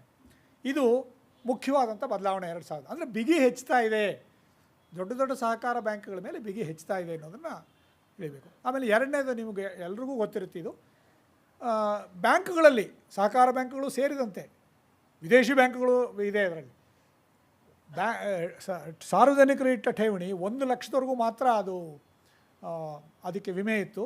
DICGC, deposit insurance and credit guarantee corporation, ಠೇವಣಿ ವಿಮೆ ಮತ್ತು ಉದರಿ ಖಾತರಿ ನಿಗಮ, ಆ ನಿಗಮದವ್ರು ಕೊಡ್ತಕ್ಕಂಥ ವಿಮೆ ಭದ್ರತೆ, ಕವರು, ಇನ್ಶೂರೆನ್ಸ್ ಕವರು 1 ಲಕ್ಷ ಆಯಿತು, ಅದನ್ನು 5 ಲಕ್ಷಕ್ಕೆ ಏರಿಸಿದ್ದಾರೆ. ಇದು ಸಣ್ಣ ಠೇವಣಿದಾರರಿಗೆ ನಿಜವಾಗ್ಲೂ ಸ್ವಲ್ಪ ನೆಮ್ಮದಿನ ಉಂಟು. ಸಣ್ಣ ಠೇವಣಿದಾರರಿಗೆ, ದೊಡ್ಡವ್ರಿಗೆ 5 ಲಕ್ಷಕ್ಕಿಂತ ಜಾಸ್ತಿ ಇಟ್ಟವ್ರಿಗಿಲ್ಲ. ಅಲ್ಲಿ ಏನು ಮಾಡ್ಬೋದು ಅಂದರೆ, ಒಂದೇ ಹೆಸರಿನಲ್ಲಿ ಜಾಸ್ತಿ ಇಡೋದಕ್ಕಿಂತ ಬೇರೆ ಹೆಸರು, ಬೇನಾಮಿ ಅಂತ ನಾನು ಹೇಳ್ತಾ ಇಲ್ಲ, ಬೇರೆಯವ್ರ ಹೆಸರು ಸಾಧ್ಯವಾದಷ್ಟು ಒಬ್ಬರ ಹೆಸರಲ್ಲೇ ಹಿಡಿದಿರ, ಇಬ್ಬರ ಹೆಸರಲ್ಲಿ ಜಾಯಿಂಟ್ ನೇಮು, ಬೇರೆಯವ್ರ ಹೆಸರು. ಉದಾಹರಣೆ A ಮತ್ತು B ಗಂಡ ಹೆಂಡತಿ ಆದರೆ A ಹೆಸರಲ್ಲಿ 5 ಲಕ್ಷ, B ಹೆಸರಲ್ಲಿ 5 ಲಕ್ಷ ಇಡಿ, 10 ಲಕ್ಷಕ್ಕೆ ಕವರ್ ಸಿಗುತ್ತೆ. ಆಮೇಲೆ ಮಗ ಒಬ್ಬ C ಅಂತಿದ್ದರೆ ABC 3 ಜನ ಸೇರಿ ಇಡಿ, ಕಾಂಬಿನೇಷನ್ ಮಾಡಿದ್ರೆ ಒಂದೇ ಕುಟುಂಬದಲ್ಲಿ 3 ಜನ ಇದ್ದರೆ 35 ಲಕ್ಷದವರೆಗೂ ವಿನಾಯಿತಿ ತೊಗೊಬೋದು. ಒಬ್ಬರ ಹೆಸರಲ್ಲೇ ಇಟ್ಟರೆ 5 ಲಕ್ಷದವರೆಗೂ ವಿನಾಯಿತಿ ಇರುತ್ತೆ. ಇದೆಲ್ಲ ಏನೇ ಕ್ರಮ ಇದ್ರೂ ಠೇವಣಿದಾರರ ಜಾಗೃತಿ ಇಲ್ಲದೆ ಹೋದರೆ ನಷ್ಟ ಆಗುವಂಥ ಸಂಭವ ಇದ್ದೇ ಇರುತ್ತೆ. ಸಹಕಾರ ಸಂಘಗಳ ಆಕರ್ಷಣೆ ಇದ್ದೇ ಇದೆ, ಯಾಕೆಂದರೆ ವ್ಯವಹಾರ ಸ್ವಲ್ಪ ಸುಲಭ ಆಗುತ್ತೆ ಬೇರೆ ವಾಣಿಜ್ಯ ಬ್ಯಾಂಕ್ಗಳಿಗಿಂತ ಅನ್ನೋದೊಂದು. ಬಡ್ಡಿ ದರಗಳು ಸ್ವಲ್ಪ ಆಕರ್ಷಣೆ ಇದ್ದೇ ಇದೆ. ಮತ್ತು ಮೊದಲೇ ಹೇಳಿದೆ 1 ಲಕ್ಷಕ್ಕಿಂತ 5 ಲಕ್ಷ ಮಾಡಿರೋದು ಒಂದು. ಇದು ಏನೇ ಆದರೂ ಕೂಡ ಗ್ರಾಮೀಣ ಭಾಗದಲ್ಲಿ ವ್ಯಾಪ್ತಿ ಇಲ್ಲದೆ ಇರೋದ್ರಿಂದ ಕಮರ್ಷಿಯಲ್ ಬ್ಯಾಂಕ್ಸ್ಗೆ ಇವ್ರು ಹೋಗಲೇಬೇಕಾದ ಸಹಕಾರ ಸಂಘಗಳು ಇದ್ದೇ ಇರುತ್ತೆ. ಈ ಕೃಷಿ ಪತ್ತಿನ ಸಂಸ್ಥೆಗಳನ್ನು ಸುಮ್ಮನೆ ಸ್ಥೂಲವಾಗಿ ನೋಡೋದಾದರೆ, ಕೃಷಿಗೆ 2 ರೀತಿಯ ಇದೆ. ಅಲ್ಪಾವಧಿ ಕೃಷಿ ಸಾಲ ಅಂದರೆ ಇದು ಬೆಳೆ ಸಾಲಗಳು, ಮುಖ್ಯವಾಗಿ ಬೆಳೆ ಸಾಲ. ಅಲ್ಪಾವಧಿ ಕೃಷಿ ಸಾಲ ಅಂದರೆ ಬೆಳೆ ಸಾಲ, 1 ವರ್ಷಕ್ಕಿಂತ ಕಡಿಮೆ ಇರತಕ್ಕಂಥ ಸಾಲ ಬೆಳೆ ಸಾಲ. ಇದಕ್ಕೆ ಒಂದು, ದೀರ್ಘಾವಧಿಗೆ ಒಂದು ಸಿಸ್ಟಮ್, 2 ಸಿಸ್ಟಮ್ ಇದೆ. ಕರ್ನಾಟಕ ರಾಜ್ಯದ ಮಾತ್ರ ಹೇಳೋದಾದರೆ ಅಲ್ಪಾವಧಿ ಕೃಷಿಗೆ 3 ಮಟ್ಟದಲ್ಲಿದೆ. 3 ಟೈರ್ ಸಿಸ್ಟಮ್, 3 ಮಟ್ಟ. ರಾಜ್ಯ ಮಟ್ಟದಲ್ಲಿ ಅಪೆಕ್ಸ್ ಬ್ಯಾಂಕು, ಜಿಲ್ಲಾ ಮಟ್ಟದಲ್ಲಿ ಕೇಂದ್ರೀಯ ಬ್ಯಾಂಕು, ಕೆಳಮಟ್ಟದಲ್ಲಿ ಪ್ಯಾಕ್ಸ್, ಪ್ರಾಥಮಿಕ ಕೃಷಿ ಸಹಕಾರ ಸಂಘಗಳು. ಇದು ಸಹಕಾರ ವ್ಯವಸ್ಥೆಯಲ್ಲಿ ಕೃಷಿ ಪತ್ತಿಗಾಗಿರ್ತಕ್ಕಂಥ ವ್ಯವಸ್ಥೆ ಅಲ್ಪಾವಧಿಗೆ. ದೀರ್ಘಾವಧಿ ತೊಗೊಂಡ್ರೆ 2 ಮಟ್ಟದ್ದು 2 ಇರುತ್ತೆ. ರಾಜ್ಯ ಮಟ್ಟದಲ್ಲಿ ರಾಜ್ಯ ಕೃಷಿ ಮತ್ತು ಗ್ರಾಮೀಣ ಅಭಿವೃದ್ಧಿ ಬ್ಯಾಂಕ್, ಆಮೇಲೆ ಬೇರೆ ಮಟ್ಟದಲ್ಲಿ ಪ್ರಾಥಮಿಕ, ಮಧ್ಯದಲ್ಲಿ ಇಲ್ಲ ಇದರಲ್ಲಿ 2.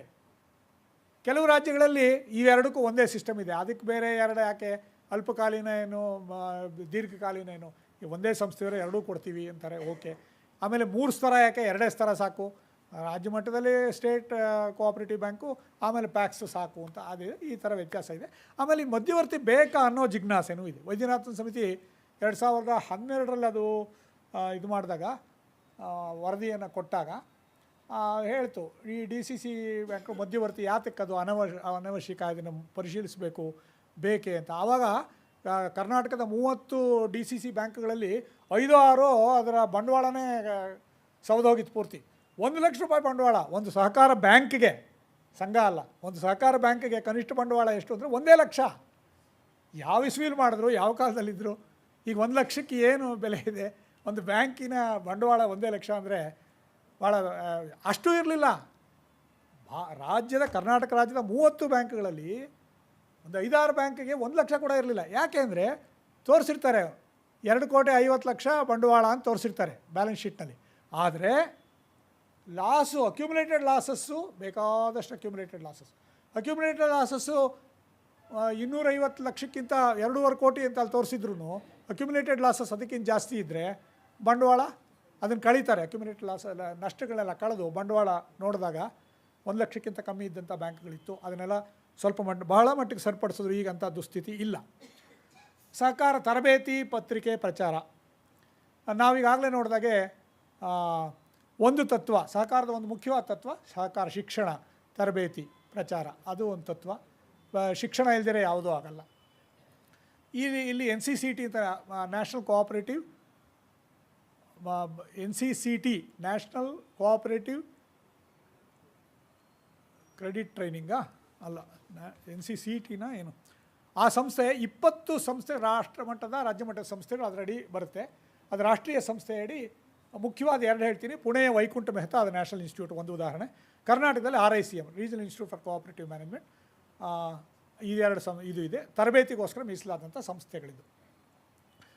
National council for cooperative training, ಅದು NCCT, ನ್ಯಾಷನಲ್ ಕೌನ್ಸಿಲ್ ಸಲಹಾ ಮಂಡಳಿ, national council for cooperative training.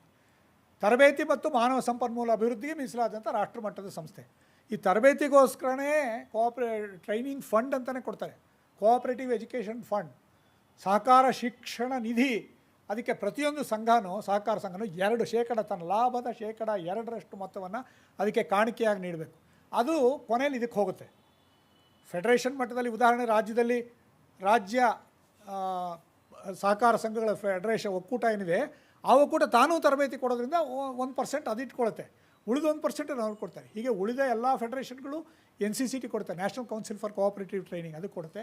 ಅವರು ರಾಜ್ಯ ಮಟ್ಟದಲ್ಲಿ ರಾಷ್ಟ್ರ ಮಟ್ಟದಲ್ಲಿ ಎಲ್ಲ ತರಬೇತಿಗಳು ಇದನ್ನೆಲ್ಲ ಕೊಡ್ತಾರೆ, ಶಿಕ್ಷಣ ತರಬೇತಿ ಇತ್ಯಾದಿ. ವೈಕುಂಠ ಮೆಹ್ತಾ ಇನ್ಸ್ಟಿಟ್ಯೂಟ್ ಪುಣೆನಲ್ಲಿದೆ, ಭಾಳ ಪ್ರಸಿದ್ಧವಾದ ಅಂತಾರಾಷ್ಟ್ರೀಯ ಖ್ಯಾತಿಯ ಸಂಸ್ಥೆ. ಬೆಂಗಳೂರಿನಲ್ಲಿರುವ RICM ಕೂಡ ಈ 20 ಸಂಸ್ಥೆಯಲ್ಲಿ ಒಂದು. ಇದು ಕೂಡ ದಕ್ಷಿಣದ ಎಲ್ಲ ರಾಜ್ಯಗಳಿಗೂ, ಕೇರಳ, ಕರ್ನಾಟಕ, ಆಂಧ್ರ, ತೆಲಂಗಾಣ, ಪುದುಚೇರಿ, ಇದೆಲ್ಲದಕ್ಕೂ ಇದು ತರಬೇತಿ ಕೊಡುತ್ತೆ. 1-2 ಪತ್ರಿಕೆ ಬರ್ತಾಯಿದೆ, ಇಲ್ಲಿ ತೋರಿಸೋಣ ಅಂತ ಇಟ್ಕೊಂಡೆ. ಈ ಕತ್ಲಲ್ಲಿ ಕಾಣಿಸ್ಬಹುದು ಅನ್ಕೋತೀನಿ. ಸಹಕಾರ, ಇದು 21 ವರ್ಷದಿಂದ ಬರ್ತಿರ್ತಕ್ಕಂಥ ಪತ್ರಿಕೆ, ಸ್ವಾಭಿಮಾನಿ ಸಹಕಾರಿ ಅಂತ. ಸಹಕಾರ ಬ್ಯಾಂಕಿಂಗ್ಗೆ, ಸಹಕಾರ ಪತ್ತು, ಸಹಕಾರದ ಬೇರೆ ಬೇರೆ ವಿಷಯಗಳು, ಸುದ್ದಿ ಎಲ್ಲದಕ್ಕೂ ಬಹಳ ಒಳ್ಳೊಳ್ಳೆ ಲೇಖನಗಳು ಕೂಡ ಇದನ್ನು ನಾನು ನೋಡಿದ್ದೀನಿ. 21 ವರ್ಷದಿಂದ ಬರ್ತಾ ಇರ್ತಕ್ಕಂಥ ಪತ್ರಿಕೆ, ಕನ್ನಡ ಮತ್ತು ಇಂಗ್ಲೀಷ್ ಎರಡರಲ್ಲೂ ಇರುತ್ತೆ. ಇನ್ನೊಂದು ಸಹಕಾರ ಸಿಂಚನ ಅನ್ನೋ ಒಂದು ಪತ್ರಿಕೆ, ಇದು ಬಸವೇಶ್ವರ ಸುದ್ದಿ ಮಾಧ್ಯಮ ಸಹಕಾರಿ ಒಕ್ಕೂಟ ಅಂತ ಮಾಡಿಕೊಂಡು ಹೊಸದಾಗಿ ಆಗಿದ್ದು. ಇದು 3ನೇ ವರ್ಷ. ಇದು ಶ್ರೀ ಬಸವೇಶ್ವರ ಸುದ್ದಿ ಮಾಧ್ಯಮ ಸಹಕಾರ ಒಕ್ಕೂಟ. ಆ ಒಕ್ಕೂಟದವ್ರು ಮಾಡ್ತಿರೋದು. ಎರಡೂ ಒಂದೇ ಥರನೇ, ಹೆಚ್ಚು ಕಡಿಮೆ ಎರಡೂ ಮಾಸಪತ್ರಿಕೆಗಳೇ, ದ್ವಿಭಾಷೆಯಲ್ಲಿರುತ್ತೆ. ಮತ್ತು ಇವರು ಸಹಕಾರ TV ನೋಡಿ, ಚಿತ್ರ ಹಾಗೆ ಸಹಕಾರಿ ಟಿ ವಿ ಕೂಡ ಒಂದು ನಡೆಸ್ತಾರೆ. ಯಾಕೆಂದರೆ ಅದು ಸುದ್ದಿ ಮಾಧ್ಯಮನೇ ಅದರ. ಇಲ್ಲಿ ರಾಜ್ಯದ ಸೌಹಾರ್ದ ಸಹಕಾರ ಬ್ಯಾಂಕ್ಗಳನ್ನ ನೋಡೋಣ. ಯಾಕೆಂದರೆ ನಮ್ಮ ವಿಷಯ ಸೌಹಾರ್ದ ಸಹಕಾರ ಚಳುವಳಿ ಆದ್ದರಿಂದ ಮುಖ್ಯವಾಗಿ ಬೇಕಾದಷ್ಟು ಬೇರೆ ಸಂಸ್ಥೆಗಳಿದೆ, 5500ಕ್ಕೂ ಮೇಲಿದೆ. ಬ್ಯಾಂಕ್ಗಳನ್ನ ಮುಖ್ಯವಾಗಿ ನೋಡೋದಾದರೆ 18 ಬ್ಯಾಂಕ್ಗಳನ್ನು ಮಾತ್ರ ಈಗಿರೋದು 18 ಬ್ಯಾಂಕ್ಗಳು ಮಾತ್ರ. ಸದ್ಗುರು, ಸುಖೋ ಸೌಹಾರ್ದ ಸಹಕಾರಿ ಬ್ಯಾಂಕ್, ಸದಲಗ, ಬೆಲದ ಬಾಗೇವಾಡಿ, ಗಾರ್ಡಿಯನ್ ಸೌಹಾರ್ದ, ಸುಶ್ರುತಿ ಸೌಹಾರ್ದ, ಚರಣ್ ಸೌಹಾರ್ದ, ನಾವು ಬೆಂಗಳೂರಿಂದು ಚರಣ್ ಸೌಹಾರ್ದ, ನಿಧಿ ಸೌಹಾರ್ದ, ಶ್ರೀನಿಧಿ, ಸೀತಾರಾಘವ ಮರ್ಚೆಂಟ್ಸ್ ಚಿತ್ರದುರ್ಗದ್ದು, ಸೌಭಾಗ್ಯ ಮಹಿಳಾ ಸೌಹಾರ್ದ ಇದು, ಮುಳುಗುಂದ ಅರ್ಬನ್ ಸೌಹಾರ್ದ, ತಾವರಗೆರೆ ಪಟ್ಟಣ ಸೌಹಾರ್ದ, ಚನ್ನಬಸವಸ್ವಾಮಿ, ಮಾನ್ವಿ, ಕೆಂಪೇಗೌಡ ತುಮಕೂರಲ್ಲಿದೆ, ವಿಕಾಸ್ ಸೌಹಾರ್ದ, ಆದರ್ಶ ಪಟ್ಟಣ ಸೌಹಾರ್ದ. ಇವುಗಳಲ್ಲಿ ರಾಜ್ಯ ಮಟ್ಟದ ಬ್ಯಾಂಕ್ಗಳು 3 ಇದೆ, ಸೂಕೋ, ಚರಣ್ ಮತ್ತು ಮಾನ್ವಿ. ಇದರಲ್ಲಿ ಸೂಕೋ ಬ್ಯಾಂಕಿನ ಬಗ್ಗೆ ಮಾತ್ರ 2 ಮಾತು ಹೇಳೋದಕ್ಕೆ ನಾನು ಇಷ್ಟಪಡ್ತೀನಿ. 29 ಶಾಖೆಗಳಿದೆ. ಬಹಳ 1995ರಲ್ಲಿ ಇದು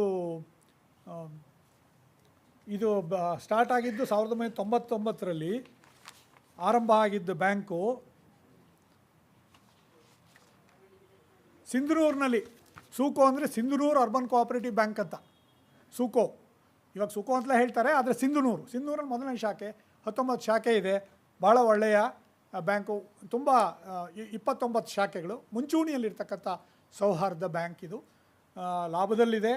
ಮತ್ತು ಗಂಗಾವತಿ, ರಾಯಚೂರು, ಮಾನ್ವಿ ಇತ್ಯಾದಿ ಅನೇಕ ಕಡೆಗಳಲ್ಲಿ ಶಾಖೆ ಇದೆ. ರೂಪೇ ಕಾರ್ಡನ್ನು ಇವರು ಕೊಡ್ತಾರೆ. ಮತ್ತು ಎಷ್ಟೋ ಸಹಕಾರ ಸಂಘಗಳು, ಕಷ್ಟದಲ್ಲಿರ್ತಕ್ಕಂಥ ಸಹಕಾರ ಸಂಘಗಳು, ಮಹಿಳಾ ಸಹಕಾರ ಸಂಘಗಳು, ಕಷ್ಟದಲ್ಲಿದೆ ಮುಳುಗ್ತಾ ಇರೋ ಸ್ಥಿತಿಯಲ್ಲಿರುವಂಥ ಹತ್ತಾರು ಸಹಕಾರ ಸಂಘಗಳನ್ನ ಇದು ತನ್ನ ತೆಕ್ಕೆಗೆ ತೆಗೆದುಕೊಂಡು ಆ ಗ್ರಾಹಕರಿಗೆ ರಕ್ಷಣೆ ಕೊಟ್ಟಿದೆ, ಆ ಠೇವಣಿದಾರರಿಗೆ. ಅದರಿಂದ ತಾನೂ ಬೆಳೆದಿದೆ, ಇದು ಮುಖ್ಯ. ಅದರಿಂದ ಸಹಕಾರ ಸಂಘ ಅಥವಾ ಸಹಕಾರ ಬ್ಯಾಂಕ್ ಒಂದು ಮುಳುಗೋದ್ರೆ ಆಕಾಶ ತಲೆ ಮೇಲೆ ಬಿತ್ತು ಅಂತೇನು ಅಂದ್ಕೊಳ್ಳೋ ಆಗಿಲ್ಲ. ಅದಕ್ಕೆ ಜೀವ ಕೊಡುವಂಥ ಬೇರೆ ಅದಕ್ಕೆ ಸಹಕಾರಿಗಳಲ್ಲಿ ಸಹಕಾರ ಅಂದರೆ ಜೀವ ಕೊಡೋಕ್ಕೆ ಆಗದೇ ಇರೋಂಥ ಸ್ಥಿತಿಗೆ ತಲುಪಿಸ್ಬಿಟ್ಟಿದ್ದೀವಿ. ನಾವೇ ಕೊಂದಾಕ್ಬಿಟ್ಟು ಯಾರೋ ತೊಗೊಳ್ತಾರೆ ಅಂದರೆ ಅದಾಗಲ್ಲ. ನಮ್ಮ ಸಂಸ್ಥೆ ನಾವೇ ಕೊಂದ್ಬಿಟ್ಟು ಇನ್ಯಾರೋ ಅದನ್ನು ಬಚಾವ್ ಮಾಡಬೇಕು ಅಂದ್ರೆ ಆಗಲ್ಲ. ಆದರೆ ನಿಜವಾಗಿ ಕಷ್ಟಕ್ಕೆ ಸಿಕ್ಕು ಸ್ಪರ್ಧೆಯಿಂದನೋ ಅಥವಾ ಬೇರೆ ಕೊರತೆಗಳಿಂದನೋ ಬಂದು ಮಾಡಿದ್ರೆ, ಆಡಳಿತದ ಕೊರತೆನೋ ಅಥವಾ ಇನ್ನೇನಾದರೂ ಮಾರ್ಕೆಟಿಂಗ್ ಇಲ್ಲ ಅಂತನೋ ಬೇರೆ ಥರದ ವೈಫಲ್ಯಗಳಿದ್ದರೆ ಖಂಡಿತವಾಗಲೂ ಅದಕ್ಕೆ ಮತ್ತೆ ಜೀವ ಕೊಡಬಹುದು, ಬೇರೆ ಸಂಸ್ಥೆಗಳು ಮುಂದೆ ಬರುತ್ತೆ ಅನ್ನೋದಕ್ಕೆ ಇದು ಉದಾಹರಣೆ. ಇವರು ಮಾಡಿದ್ದಾರೆ ಈ ಸೂಕೋ ಬ್ಯಾಂಕ್ನವರು. ಮತ್ತು ಈ ಬ್ಯಾಂಕಿಗೆ ಒಂದು ಬ್ರ್ಯಾಂಡ್ ಅಂಬಾಸಿಡರ್ ಕೂಡ ಇದ್ದಾರೆ. ಅನು ಪ್ರಭಾಕರ್ ಅವರು ಅದರ ಬ್ರ್ಯಾಂಡ್ ಅಂಬಾಸಿಡರು. ರೂಪೇ ಕಾರ್ಡ್ ಇದೆ, ಭಾಳ ಆಧುನಿಕ. ಆಮೇಲೆ ಎಲ್ಲ ರೀತಿಯ ತಂತ್ರಜ್ಞಾನ ಸೇವೆಗಳು ಸಾಧ್ಯವಾದಷ್ಟು ಕೊಡ್ತಾರೆ. ಇಂಟರ್ನೆಟ್ ಬ್ಯಾಂಕಿಂಗ್ ಮಾತ್ರ ಇನ್ನೂ ಕೊಟ್ಟಿಲ್ಲ. ಯಾಕೆಂದರೆ ಆ ಇಂಟರ್ನೆಟ್ ಬ್ಯಾಂಕಿಂಗ್ ಇರಬೇಕಾದ್ರೆ 50 ಕೋಟಿ ಬಂಡವಾಳ ಇಡಬೇಕು ಅಂತ ರಿಸರ್ವ್ ಬ್ಯಾಂಕಿನ ಒಂದು ನಿಯಮ. ಇಂಟರ್ನೆಟ್ ಬ್ಯಾಂಕಿಂಗ್ ಒಂದು ಯಾವುದೇ ಬ್ಯಾಂಕ್ ಕೊಡಬೇಕು 50 ಕೋಟಿ ಇರಬೇಕು, ಅಷ್ಟಿರಲ್ಲ. ಭಾಳ ಸಹಕಾರಿಗಳಲ್ಲಿ ಇರಲ್ಲ. ಆದ್ದರಿಂದ ಇಂಟರ್ನೆಟ್ ಬ್ಯಾಂಕಿಂಗು ಸಾಧ್ಯ ಆಗಲ್ಲ ಅವ್ರಿಗೆ. ಮತ್ತು ಎರಡನೇದು, ಇಂಟರ್ನೆಟ್ ಬ್ಯಾಂಕಿಂಗ್ಗೆ ತನ್ನದೇ ಆದಂಥ ಅದಕ್ಕೆ ಸಂಪನ್ಮೂಲ ಇದಿರಬೇಕು.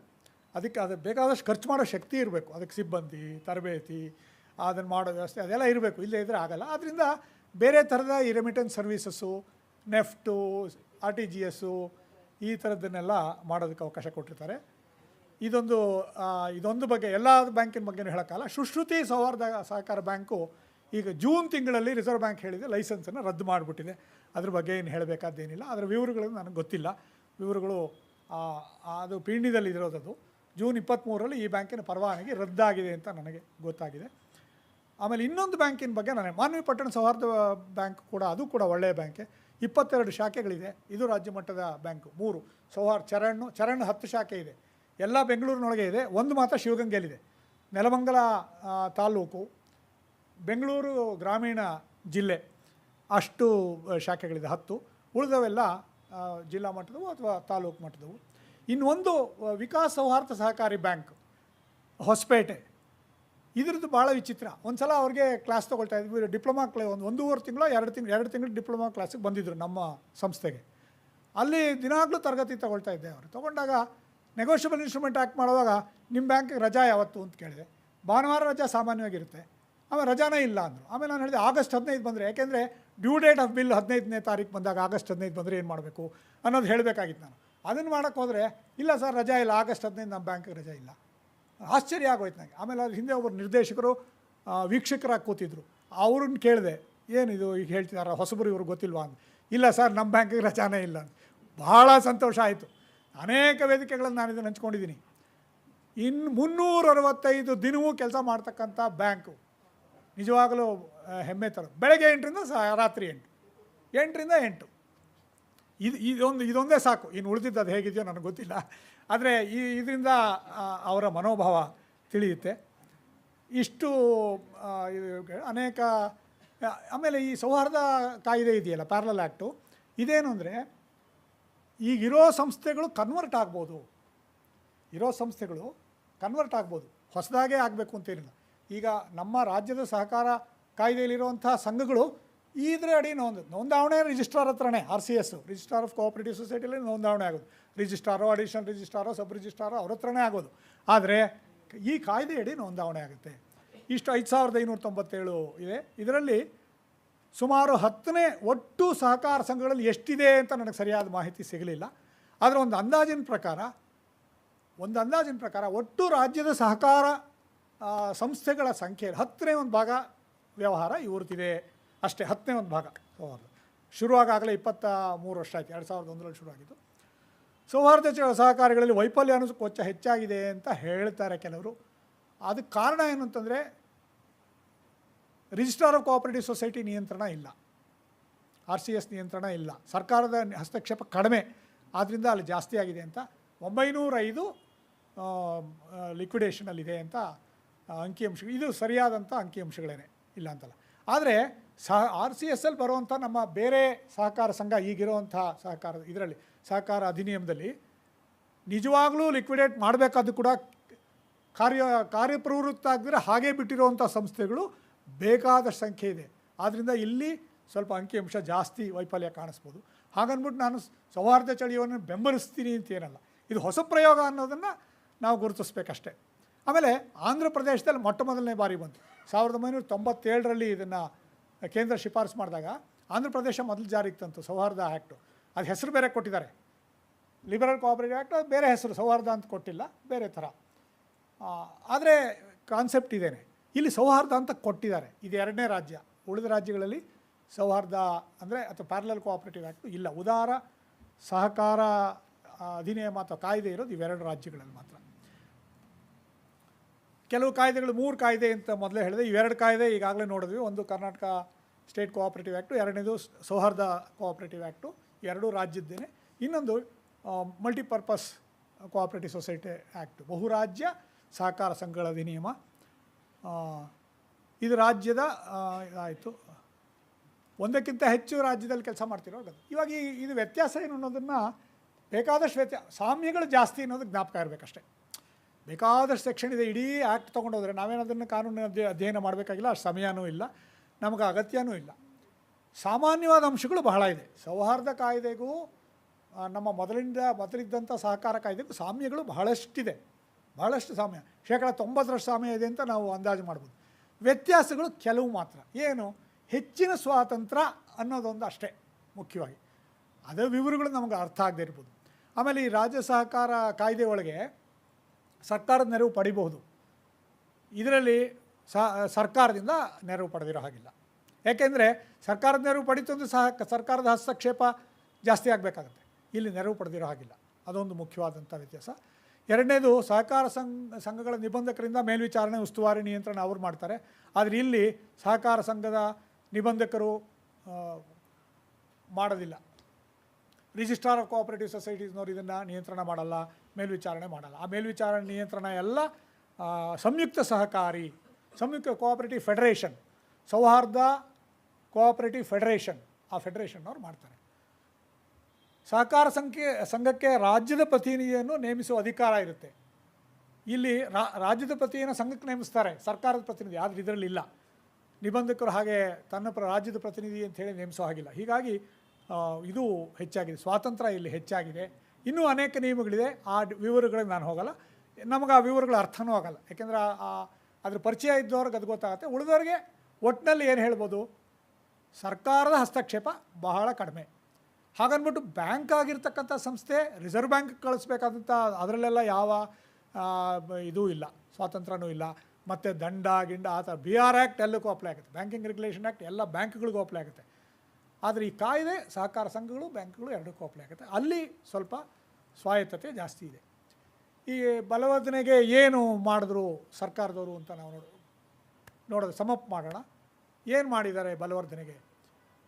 ಮೊದಲನೇದು ಇದು ಇವಾಗ ಮಾಡಿರೋದೇನೆ. ಅಂದರೆ ಹೆಚ್ಚಿನ ಸ್ವಾತಂತ್ರ್ಯ ಕೊಡೋಕ್ಕೋಸ್ಕರ ಪ್ಯಾರಲಲ್ ಕೋಆಪರೇಟಿವ್ ಸೊಸೈಟೀಸ್ ಆ್ಯಕ್ಟ್, ಇವಾಗ ಸೌಹಾರ್ದ ಥರ ಸಮಾನಾಂತರ ಸಹಕಾರ ಕಾಯ್ದೆ ರಚನೆಗೆ ಪ್ರೋತ್ಸಾಹ ಕೊಟ್ಟರು.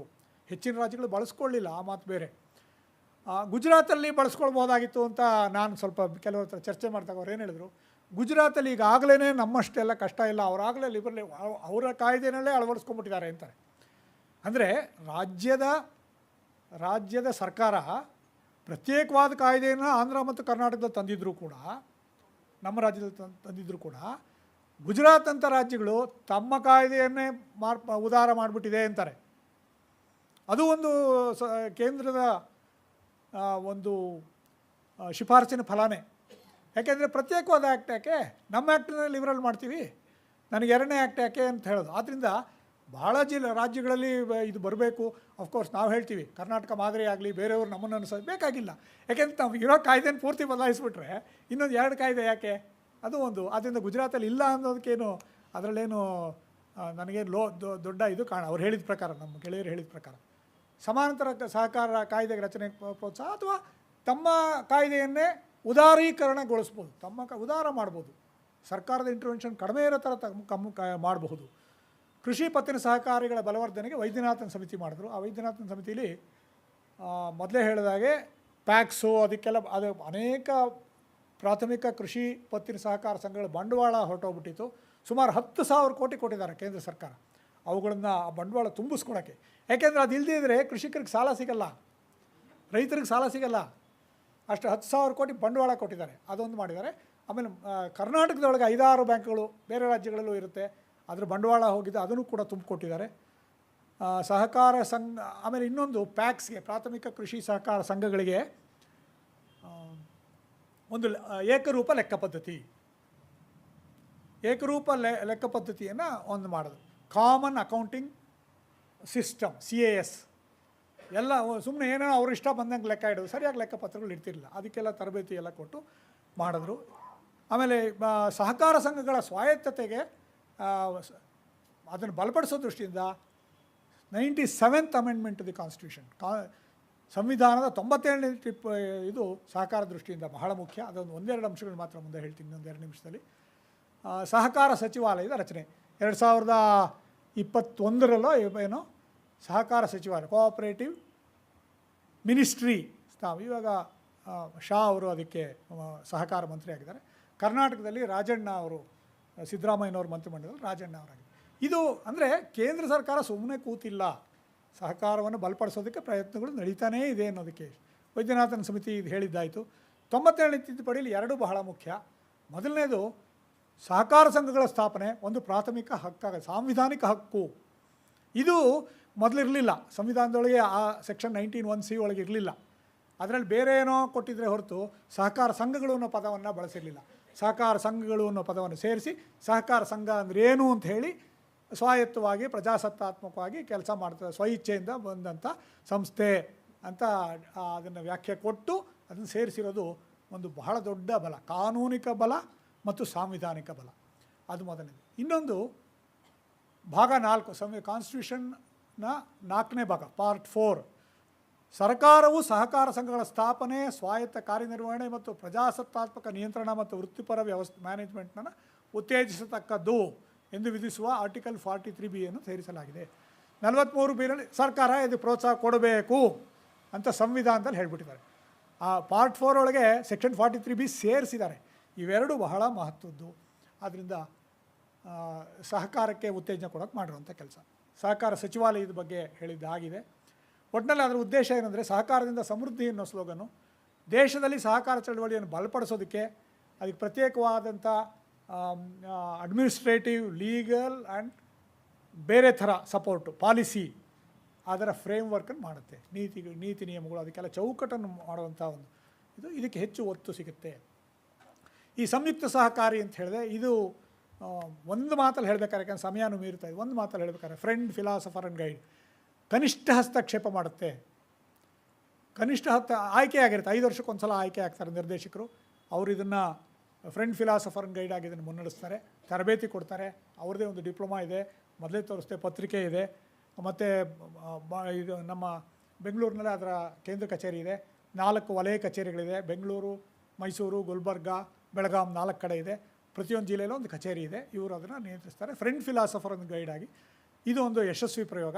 ಬೇರೆ ರಾಜ್ಯಗಳಲ್ಲಿ ಕೂಡ ಉಪಯೋಗಿಸ್ಬೋದು ಅಂತ ನಾನು ಹೇಳಿದ್ದೀನಿ. ಉಪಯೋಗಿಸದೇ ಇರೋದಕ್ಕೆ ಕಾರಣ ಏನು ಅಂತಂದರೆ, ಬೇರೆ ಒಂದು ಪ್ಯಾರಲಲ್ ಆ್ಯಕ್ಟ್ ಮಾಡೋಕ್ಕೆ ಬದಲು ತಮ್ಮ ಆ್ಯಕ್ಟನ್ನೇ ಕರೆಸಿರ್ತಾರೆ. ಗುಜರಾತ್ನಲ್ಲಿ ಮಾಡಿದ್ದಾರೆ ಹಾಗೆ ಅಂತ.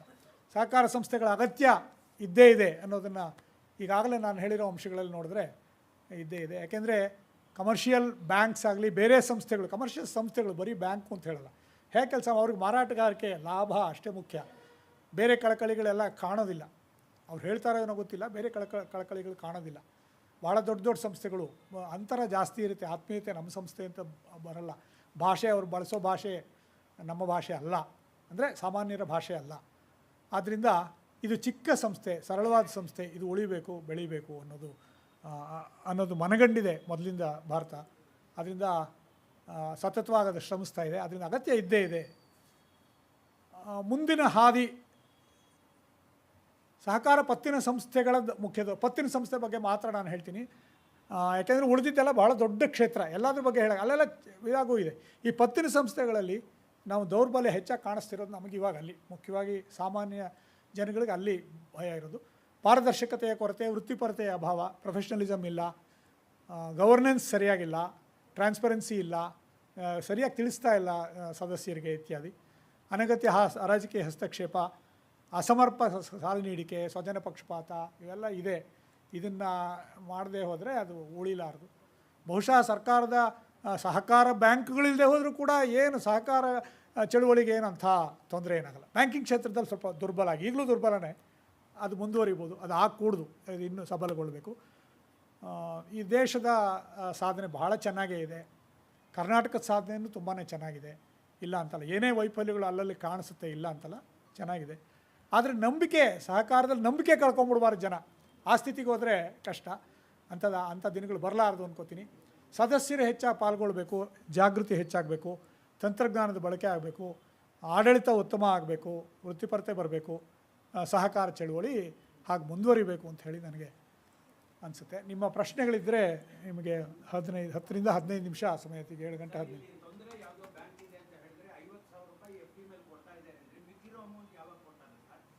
ಹೇಳ್ತೇನೆ. ಆಯಿತು, ನಿಮ್ಮ ಪ್ರಶ್ನೆ ಆಗಲಿ, ಬೇರೆ ಪ್ರಶ್ನೆಗಳು ಕೇಳ್ತೀನಿ, ಇರಲಿ. ಯಾಕೆಂದರೆ ಅದಕ್ಕೆ ತೊಗೊಂಡ್ರೆ ಕೊನೆಯೇ ಇರೋದಿಲ್ಲ, ಅದಕ್ಕೋಸ್ಕರ ಹೇಳ್ತಾ ಇದ್ದೀನಿ. ಹೇಳಿದ್ದೀನಿ ನಾನು.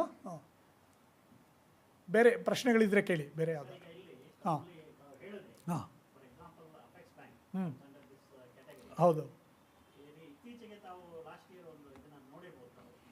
ಅದರಲ್ಲಿ ಪ್ರಮುಖ ರಾಜಕಾರಣಿಗಳು, ಹೌದು, especially north Karnataka, misuse funds to the extent of crores, several crores. ಹೌದು. ಇಲ್ಲಿ ಅಂದಾಗ ಇದು ಸಹಕಾರದ ಬದಲು ಬೇರೆ ಯಾವುದೋ ಒಂದು ಹಾದಿಯನ್ನು ಹಿಡಿದಿದೆ ಅನ್ನೋದನ್ನ ಖಂಡಿತ ನಿಜ. ನನ್ನ ಮಾತುಗಳಲ್ಲೂ ಕೂಡ ಅದನ್ನು ಭಾಳ ಸ್ಪಷ್ಟವಾಗಿ ಹೇಳ್ಬಿಟ್ಟಿದ್ದೀನಿ. ನಿಮ್ಮ ಮಾತಿಗೆ ನಾನು ಪೂರ್ತಿ ಒಪ್ಪಿಗೆ ಕೊಡ್ತೀನಿ. ಅದು ಬೇಲಿನೇ ಎದ್ದು ಹೊಲ ಮೇಯಿದ್ರೆ ಏನೂ ಮಾಡೋಕ್ಕಾಗಲ್ಲ. ಅದು ಹೇಳಿದ್ನಲ್ಲ ನಾನು, ಅದಕ್ಕೆ ನಾನು ಮೂಲಭೂತ ತತ್ವಗಳಲ್ಲಿ ಓದಿದ್ದು ಅದಕ್ಕೇನೆ ಅಲ್ಲಿ ತೋರಿಸಿದ್ದು. ಯಾಕೆಂದರೆ ನಾವು ಅದನ್ನು ಬಿಟ್ಟುಬಿಟ್ಟು ನಾವು ಏನು ಮಾಡೋಕ್ಕೆ ಹೋದ್ರೂ ನಾವು ಯಾರನ್ನು ದೂರಬೇಕು ಅವಾಗ? ಕಾನೂನು ದೂರಕ್ಕಾಗತ್ತಾ? ಆಚೆ ಮಾಡೋದು ನಾವೇ ಎಲ್ಲ ತಿಂದಾಕ್ಬಿಟ್ಟು, ನಿರ್ದೇಶಕರೇ ಎಲ್ಲ ತಿಂದಾಕ್ಬಿಟ್ಟು, ಪರಸ್ಪರ ನಂಬಿಕೆನೇ ಇಲ್ಲ. ಇವರೇ ಜಾಸ್ತಿ. ಅದು ರಾಜಕೀಯ ಹಸ್ತಕ್ಷೇಪ, ಸ್ವಜನ ಪಕ್ಷಪಾತ ಇದೆಲ್ಲ ಇದೆ. ಬರೀ ದುರಾಡಳಿತ ನೋಡಿ. ಆಡಳಿತದ ಲೋಪದೋಷಗಳು, ಮಾರುಕಟ್ಟೆಯ ಬಲಗಳು, ಅದರಿಂದ ಒಂದು ಸಂಸ್ಥೆ ನಷ್ಟ ಆದರೆ ಒಪ್ಕೋಬಹುದು. ಆದರೆ ಬೇಕು ಅಂತಲೇ ನಾನೇ ಎಲ್ಲ ತಿಂದಾಕ್ಬಿಟ್ಟು ಮಾಡಿದ್ರೆ ಯಾರನ್ನು ದೂರಬೇಕು? ಆಮೇಲೆ ಇನ್ನೂ ಬೇರೆ ಪ್ರಶ್ನೆಗಳು ಕೇಳಿ, ನಿಮ್ಮ ಪ್ರಶ್ನೆಗೆ ಉತ್ತರಿಸ್ತೀನಿ ನಾನು. ಅಲ್ಲ, ನಿಮ್ಮ ಇದನ್ನು ಪೂರ್ತಿ ಸಹಮತ. ಅದನ್ನು ಪ್ರಶ್ನೆ ಅಂತ ನಾನು ತಗೊಂಡಿಲ್ಲ. ಅದು ನನ್ನ ಪ್ರಶ್ನೆ ಕೂಡ ಹೌದು. ನನ್ನ ಪ್ರಶ್ನೆ ಮಾತ್ರ ಅಲ್ಲ, ಸಹಕಾರ ಕ್ಷೇತ್ರದ ಪ್ರಶ್ನೆ, ಅದರಲ್ಲಿ ಮುಖ್ಯವಾಗಿ ಪತ್ತಿನ ಸಂಸ್ಥೆಗಳ ಪ್ರಶ್ನೆ. ಸಹಕಾರ ಕ್ಷೇತ್ರ ಬೇರೆ ಎಲ್ಲದಕ್ಕೂ ಇದು ಅನ್ವಯ ಆಗಲ್ಲ. ಹಣ ಅಂದ ಕೂಡಲೇ ಶಿಸ್ತೇ ಇಲ್ಲ, ದುಡ್ಡು ತೊಗೊಂಡವನಿಗೂ ಶಿಸ್ತಿಲ್ಲ, ನಿರ್ವಹಣೆ ಮಾಡೋನಿಗೂ ಶಿಸ್ತಿಲ್ಲ. ಹೇಗೆ ನಡೆಯುತ್ತೆ ಸಂಸ್ಥೆ? ಸರಿ, ಒಪ್ಪದೆ ನಾನು. ನೀವು ಹೇಳಿ ಸರ್. ಹೌದು. ಈಗ ಜನಗಳು ಈ ಬಡ್ಡಿ ದರ ಜಾಸ್ತಿ ಅಂತ ಹೋಗಿ ಇನ್ವೆಸ್ಟ್ ಮಾಡ್ತಾರೆ. ಅದು ಯಾವ್ಯಾವ್ದು 1 ವರ್ಷದಲ್ಲಿ ಹೋಗುತ್ತೆ, ಯಾವ್ದು 10 ವರ್ಷದಲ್ಲಿ ಹೋಗುತ್ತೆ, ಯಾವ್ದು ಹಂಗೂ ಹೆಂಗು ರನ್ ಆಗ್ತಿರೋದು ಇದೆ. ಚೆನ್ನಾಗಿರೋದು ನೋಡಿದೆ. ಆಮೇಲೆ ಈಗ ಇನ್ಶೂರೆನ್ಸ್ ಫೆಸಿಲಿಟಿ ಬರೀ ಬ್ಯಾಂಕ್ ಮಾತ್ರ ಇದೆ. ಹೌದು. ಇವಾಗ ಸರ್ಕಾರ ಈ ಸೊಸೈಟಿ ಮೇಲೆ ಏನು ರೆಗ್ಯುಲೇಷನ್ ತಂದಿಲ್ಲ. ಇವಾಗ ಹೌದು. People are taken for granted. ಯಾಕೆಂದ್ರೆ ನನಗೆ ಏನು ಗೊತ್ತಿಲ್ಲ ಸೊಸೈಟಿ ಅಂತ ನೋಡಿದ್ರೆ ಪರವಾಗಿಲ್ಲ, ಬ್ಯಾಂಕ್ ಒಂಚೂರು ಜಾಸ್ತಿ ಕೊಡ್ತಾರೆ, ಒಳ್ಳೆ ಬಿಲ್ಡಿಂಗು ಎಲ್ಲ ಇದೆ, ನಾನು ಹೋಗಲ್ಲಿ ಇನ್ವೆಸ್ಟ್ ಮಾಡಿ ಒಂದು 2 ವರ್ಷದಲ್ಲಿ SBI ಅಕೌಂಟಲ್ಲಿ ಇರೋ ದುಡ್ಡು ಕೂಡ ಕೊಡೋಕ್ಕಾಗಲ್ಲ, ಏನೋ ನಮಗೆ ತೊಂದರೆ ಇದೆ. ಈ ಥರ ಇವಾಗ ಇದಕ್ಕೆಲ್ಲ ಪರಿಹಾರ ಏನು? ಆಯಿತು. ಇವಾಗ ನೀವು ಹೇಳಿದ್ದು ಪ್ರಶ್ನೆ ಬಹಳ ಸ್ಪಷ್ಟವಾಗಿದೆ. ಬ್ಯಾಂಕ್ಗಳಿಗೆ ಬ್ಯಾಂಕಿನ ಠೇವಣಿದಾರರಿಗೆ ಕೊನೆ ಪಕ್ಷ 5 ಲಕ್ಷದವರೆಗೂ ಸಣ್ಣ ಠೇವಣಿದಾರರಿಗೆ ರಕ್ಷಣೆ ಇದೆ. ಸಹಕಾರ ಸಂಘಗಳಲ್ಲಿ ಇಲ್ಲ. ಅದು ಬರಬೇಕಾಗತ್ತೆ, ಅದು ಬರಲೇಬೇಕಾಗತ್ತೆ. ಇಲ್ಲದೆ ಹೋದರೆ ಠೇವಣಿದಾರರಿಗೆ ರಕ್ಷಣೆ ಇರಲ್ಲ. ಆಮೇಲೆ ಅವ್ಯವಹಾರಗಳ ತಡೆಗೆ ಎಷ್ಟು ಬಿಗಿ ಕ್ರಮ ಕೈಗೊಂಡ್ರೂ ಅವ್ರಿಗೆ ಶಿಕ್ಷೆ ಆಗ್ಬೋದು, ನಮ್ಮ ಹಣದ ಭದ್ರತೆ ಇರುತ್ತೆ ಅಂತ ಹೇಳೋಕ್ಕಾಗಲ್ಲ. ನಾಯಕೊಡೆಗಳ ಥರ ಸಂಸ್ಥೆಗಳು ಹುಟ್ಕೊಂಡ್ರೆ ಏನೂ ಪ್ರಯೋಜನ ಇಲ್ಲ. ನಿಜವಾಗ ಅದು ಸಹಕಾರ ಸಂಸ್ಥೆ ಆಗಲಿ ಯಾವುದೇ ಈ ನಿಯಮಗಳ ಪ್ರಕಾರ ನಡೆದ್ರೆ ಖಂಡಿತ ತಪ್ಪಾಗಲ್ಲ. ಅಲ್ಲೋ ಇಲ್ಲೋ ನಷ್ಟ ಆದರೂ ಪರವಾಗಿಲ್ಲ, ಒಂದು ಸಂಸ್ಥೆ ನಷ್ಟ ಆದರೂ ಪರವಾಗಿಲ್ಲ. ಆದರೆ ಬೇಕು ಅಂತ ಅವರೇನೇ ಹಾಳು ಮಾಡಿದ್ರೆ ಅದಕ್ಕೆ ಏನೂ ಮಾಡೋಕ್ಕಾಗಲ್ಲ. ಅದಕ್ಕೆ ಪರಿಹಾರ ಭಾಳನೇ ಕಷ್ಟ. ಒಂದೇನು ಮಾಡ್ಬೋದು ಅಂದರೆ ಅದಕ್ಕೂ ಕೂಡ ವಿಮೆ ಮಾಡ್ಬೋದು. ವಿಮೆ ಮಾಡಲೇಬೇಕಾಗತ್ತೆ ಇವತ್ತೆಲ್ಲ ನಾಳೆ. ಇಲ್ಲದೇ ಇದ್ದರೆ ಜನಗಳು ಅದರ ನಂಬಿಕೆ ಕಳ್ಕೊಳ್ತಾರೆ. ಹೇಗೆ ಆಮೇಲೆ ಬ್ಯಾಂಕ್ಗಳಲ್ಲಿರೋ 5 ಲಕ್ಷ 1 ಲಕ್ಷ ಇದ್ದರೆ 5 ಲಕ್ಷ ಮಾಡಿದ್ರು 5 ಇರೋದನ್ನು ಬಹುಶಃ 10 ಮಾಡಲೇಬೇಕಾಗತ್ತೆ ಭಾಳ ಬೇಗ. ಆಮೇಲೆ ಬೇರೆ ಪತ್ತಿನ ಸಹಕಾರ ಸಂಘಗಳು ಯಾವುದೋ ಒಂದು ಮಟ್ಟದ ಒಂದು ವಿಮೆಯನ್ನು ಕೊಡೋ ನಿಟ್ಟಿನಲ್ಲಿ ಸರ್ಕಾರಗಳು ಸಂಸ್ಥೆಗಳು ಯೋಚನೆ ಮಾಡಬೇಕು. ಮತ್ತು ದುರಾಡಳಿತವನ್ನು ತಪ್ಪಿಸೋದಕ್ಕೆ, ಆಡಳಿತವನ್ನು ಉತ್ತಮಪಡಿಸೋದಕ್ಕೆ ಪ್ರಯತ್ನಗಳು ನಡೀಲೇಬೇಕು. ಇಲ್ಲೇ ಹೋದರೆ ಈ ಸಮಸ್ಯೆ ಮತ್ತೆ ಮರುಕಳಿಸುತ್ತೆ. ಇಷ್ಟು ನಾನು ಹೇಳ್ಬೋದು. ಆಮೇಲೆ ನೀವು ಕೇಳಿದ ಪ್ರಶ್ನೆ 50,000 ರೂಪಾಯಿನ 6 ತಿಂಗಳೊಳಗೆ ತೊಗೋಬೋದು ಅಂತ. ಒಂದೇ ದಿವಸ ಬೇಕಾದ್ರೆ ನೀವು ತೊಗೋಬೋದು ಅಂತ ಕಾಣುತ್ತೆ 50,000, ಅಥವಾ ಅದರಲ್ಲೂ ಏನೋ ಮಿತಿ ಹೇರಿದಾರೋ ಗೊತ್ತಿಲ್ಲ. ಬಹುಶಃ ಸದ್ಯದ ಮಿತಿ, ಆಮೇಲೆ ಜಾಸ್ತಿ ಮಾಡ್ಬೋದು ಫರ್ದರ್ ಅದನ್ನು ವಿಚಾರ ಮಾಡಿ. ಒಂದು ಉದಾಹರಣೆ ಕೊಡ್ತೀನಿ ನಿಮಗೆ, ಯಾವಾಗ ಕೊಡ್ತಾರೆ ನನಗೆ ಗೊತ್ತಿಲ್ಲ ಯಾವಾಗ ಕೊಡ್ತಾಯಿತ್ತು. ಬಹುಶಃ 6 ತಿಂಗಳಲ್ಲಿ ಸರಿ ಹೋದರೆ ಏನು ಇವರಿಗೆ ಸಾಲಗಳನ್ನು ಕೊಡೋದಿಲ್ಲ, ಸಾಲ ವಸೂಲಿಗೆ ಗಮನವನ್ನು ಕೊಟ್ಟು ಸಾಲಗಳನ್ನೆಲ್ಲ ವಸೂಲಿ ಮಾಡಿ, ಅಥವಾ ತಮ್ಮ ಬೇಡದೇ ಇರುವಂಥ ಆಸ್ತಿಗಳನ್ನೆಲ್ಲ ಹೆಚ್ಚುವರಿ ಆಸ್ತಿಗಳನ್ನು ಮಾರಾಟ ಮಾಡಿ ಆ ದುಡ್ಡಿನಲ್ಲಿ ಗ್ರಾಹಕರ ಠೇವಣಿದಾರ ಹಣವನ್ನು ಮರುಪಾವತಿ ಮಾಡ್ಬೋದು. ಎರಡನೇದು, ಒಂದು ವೇಳೆ ಅದು ಮುಳುಗೋಗೋ ಸ್ಥಿತಿನೇ ಬಂದರೆ, ಲಿಕ್ವಿಡೇಷನ್ಗೆ ಹೋದರೂ ಕೂಡ ಆ ಆಸ್ತಿಗಳನ್ನೆಲ್ಲ ಮಾರಿ ಅವರು ದುಡ್ಡು ಕೊಡ್ತಾರೆ. ಆದರೆ ದಾಮಾಶ ಕೊಡ್ತಾರೆ, ಪ್ರಪೋರ್ಷನೇಟಾಗಿ ಕೊಡ್ತಾರೆ. ಅಂದರೆ 1 ರೂಪಾಯಿಗೆ 50 ಪೈಸಾ, 48 ಪೈಸಾ ಹೀಗೆ. ವಿನಿವಿಂಗ್ ಶಾಸ್ತ್ರಿಯವರ ಸಂಸ್ಥೆಯಲ್ಲಿ ಹಣ ಇಟ್ಟವ್ರಿಗೆ ಬಂದಿದೆ ಹಾಗೆ 23 ಪೈಸಾ ಬಂದಿದೆ. 1 ರೂಪಾಯಿಗೆ 23 ಪೈಸಾ ಹಾಗೆ ಬರುತ್ತೆ. ಎರಡನೇದು. ಮೂರನೇದು, ಯಾವುದಾದ್ರೂ ಅವರಾಗವರೇ ರಿವೈವ್ ಮಾಡೋದು ಮೊದಲನೇ ಅತ್ಯುತ್ತಮ ಆಯ್ಕೆ ಅದು. ನೋಡಿ, ಅದಕ್ಕೊಂದು ಒಳ್ಳೆ ಉದಾಹರಣೆ ಕೊಡ್ತೀನಿ, ಕರ್ನಾಟಕದ ಉದಾಹರಣೆ ಕೊಡ್ತೀನಿ, ಬೇರೆ ಬೇಡ, ಯಾಕೆಂದರೆ ನಿಮ್ಮ ನಂಬಿಕೆ ಬರಬೇಕಾದ್ರೆ. ಅಮಾನತ್ ಕೋಆಪರೇಟಿವ್ ಬ್ಯಾಂಕ್ 1913ರಲ್ಲಿ ಇದೇ ಬಂತು. ಈಗ ನ್ಯಾಷನಲ್ ಕೋಆಪರೇಟಿವ್ ಬ್ಯಾಂಕ್ ಯಾವ ಸ್ಥಿತಿ ಬಂತು ಅವ್ರಿಗೆ ಬಂತು. ಅವ್ರಿಗೂ ಅಷ್ಟೇ 1 ಲಕ್ಷ ರೂಪಾಯಿಗಿಂತ ಜಾಸ್ತಿ ಕೊಡೋವಾಗಿಲ್ಲ ಇತ್ಯಾದಿ. 7 ವರ್ಷಗಳಲ್ಲಿ 2020ರಲ್ಲಿ ಅದೇ ರಿಸರ್ವ್ ಬ್ಯಾಂಕ್ 35A ಅನ್ವಯ ನಾವು ಕೊಟ್ಟ ನೋಟಿಸನ್ನು ಹಿಂದೆ ತೆಗೆದುಕೊಳ್ತಿದ್ದೀವಿ, ನೀವು ಮೊದಲಿನಂತೆ ಕಾರ್ಯ ಮುಂದುವರಿಸ್ಕೊಂಡು ಹೋಗೋದು. 2020ರಲ್ಲಿ ಬಂತು. ನಮ್ಮ ರಾಜ್ಯನೇ 7 ವರ್ಷ ಅಮಾನತ್ ಕೋಆಪರೇಟಿವ್ ಬ್ಯಾಂಕ್ ಆಗಿದ್ದು ನ್ಯಾಷನಲ್ ಕೋಆಪರೇಟಿವ್ ಬ್ಯಾಂಕ್ ಯಾಕೆ ಆಗಬಾರ್ದು? ಇನ್ಶೂರ್ ಆಗಿರೋ ಅಮೌಂಟ್ ಕೊಡ್ತಾರೆ. ಆಮೇಲೆ ಇನ್ಶೂರ್ ಆಗಿರೋ ಅಮೌಂಟ್ ಬಗ್ಗೆನೂ ಹೇಳ್ತೀನಿ. ಶ್ರೀ ಗುರು ರಾಘವೇಂದ್ರ ಸಹಕಾರ ಬ್ಯಾಂಕ್ ಇನ್ಶೂರ್ ಆಗಿರೋ ಅಕೌಂಟ್ಗೆ ಲಿಕ್ವಿಡೇಷನ್ವರೆಗೂ ಹೋಗಬೇಕಾದಿಲ್ಲ. ಈಗ ಶ್ರೀ ಗುರು ರಾಘವೇಂದ್ರ ಸಹಕಾರ ಬ್ಯಾಂಕು ಲಿಕ್ವಿಡೇಷನ್ಗೆ ಹೋಗಿಲ್ಲ, ಇನ್ನೂ ಲಿಕ್ವಿಡೇಷನ್ಗೆ ಹೋಗಿಲ್ಲ, ಆಗಿಲ್ಲ. ಆದರೆ ವಿಮೆ ಮೊತ್ತ ಬಂದ್ಬಿಟ್ಟಿದೆ. ವಿಮೆ ಮೊತ್ತ ಕೊಟ್ಟಿದ್ದಾಗ ಹೋಗಿದೆ 5 ಲಕ್ಷ. ಮೊದಲು 1 ಲಕ್ಷ ಕೊಟ್ಟರು, ಯಾಕೆಂದರೆ ಕಾನೂನು ಇದ್ದಿದ್ದು 1 ಲಕ್ಷ, DSC ಇದ್ದಿದ್ದು. ಆಮೇಲೆ ಎಲ್ಲ ತೊಗೊಂಡು ಕೊಟ್ಟಿದ್ದಾರೆ.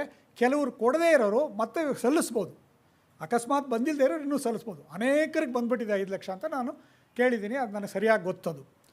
ಅಂದರೆ ನಾನೇನು ತಿಳ್ಕೊಂಡಿದ್ದೆ, ಲಿಕ್ವಿಡೇಷನ್ ಆದಮೇಲೆ ಕೊಡ್ತಾರಾ ನಿಮ್ಮ ಥರನೇ ಇನ್ನು ಯಾವಾಗ ಬರುತ್ತೆ ಅಂತ ಅಂದ್ಕೊಂಡಿದ್ದೆ. ಆದರೆ ಅಲ್ಲ, ಈಗಾಗಲೇ ಬಂದುಬಿಟ್ಟಿದೆ.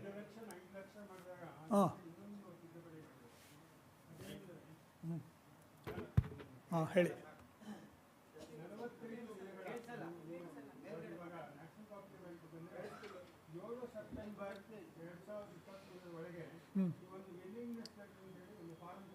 ಕೊಡಬೇಕು.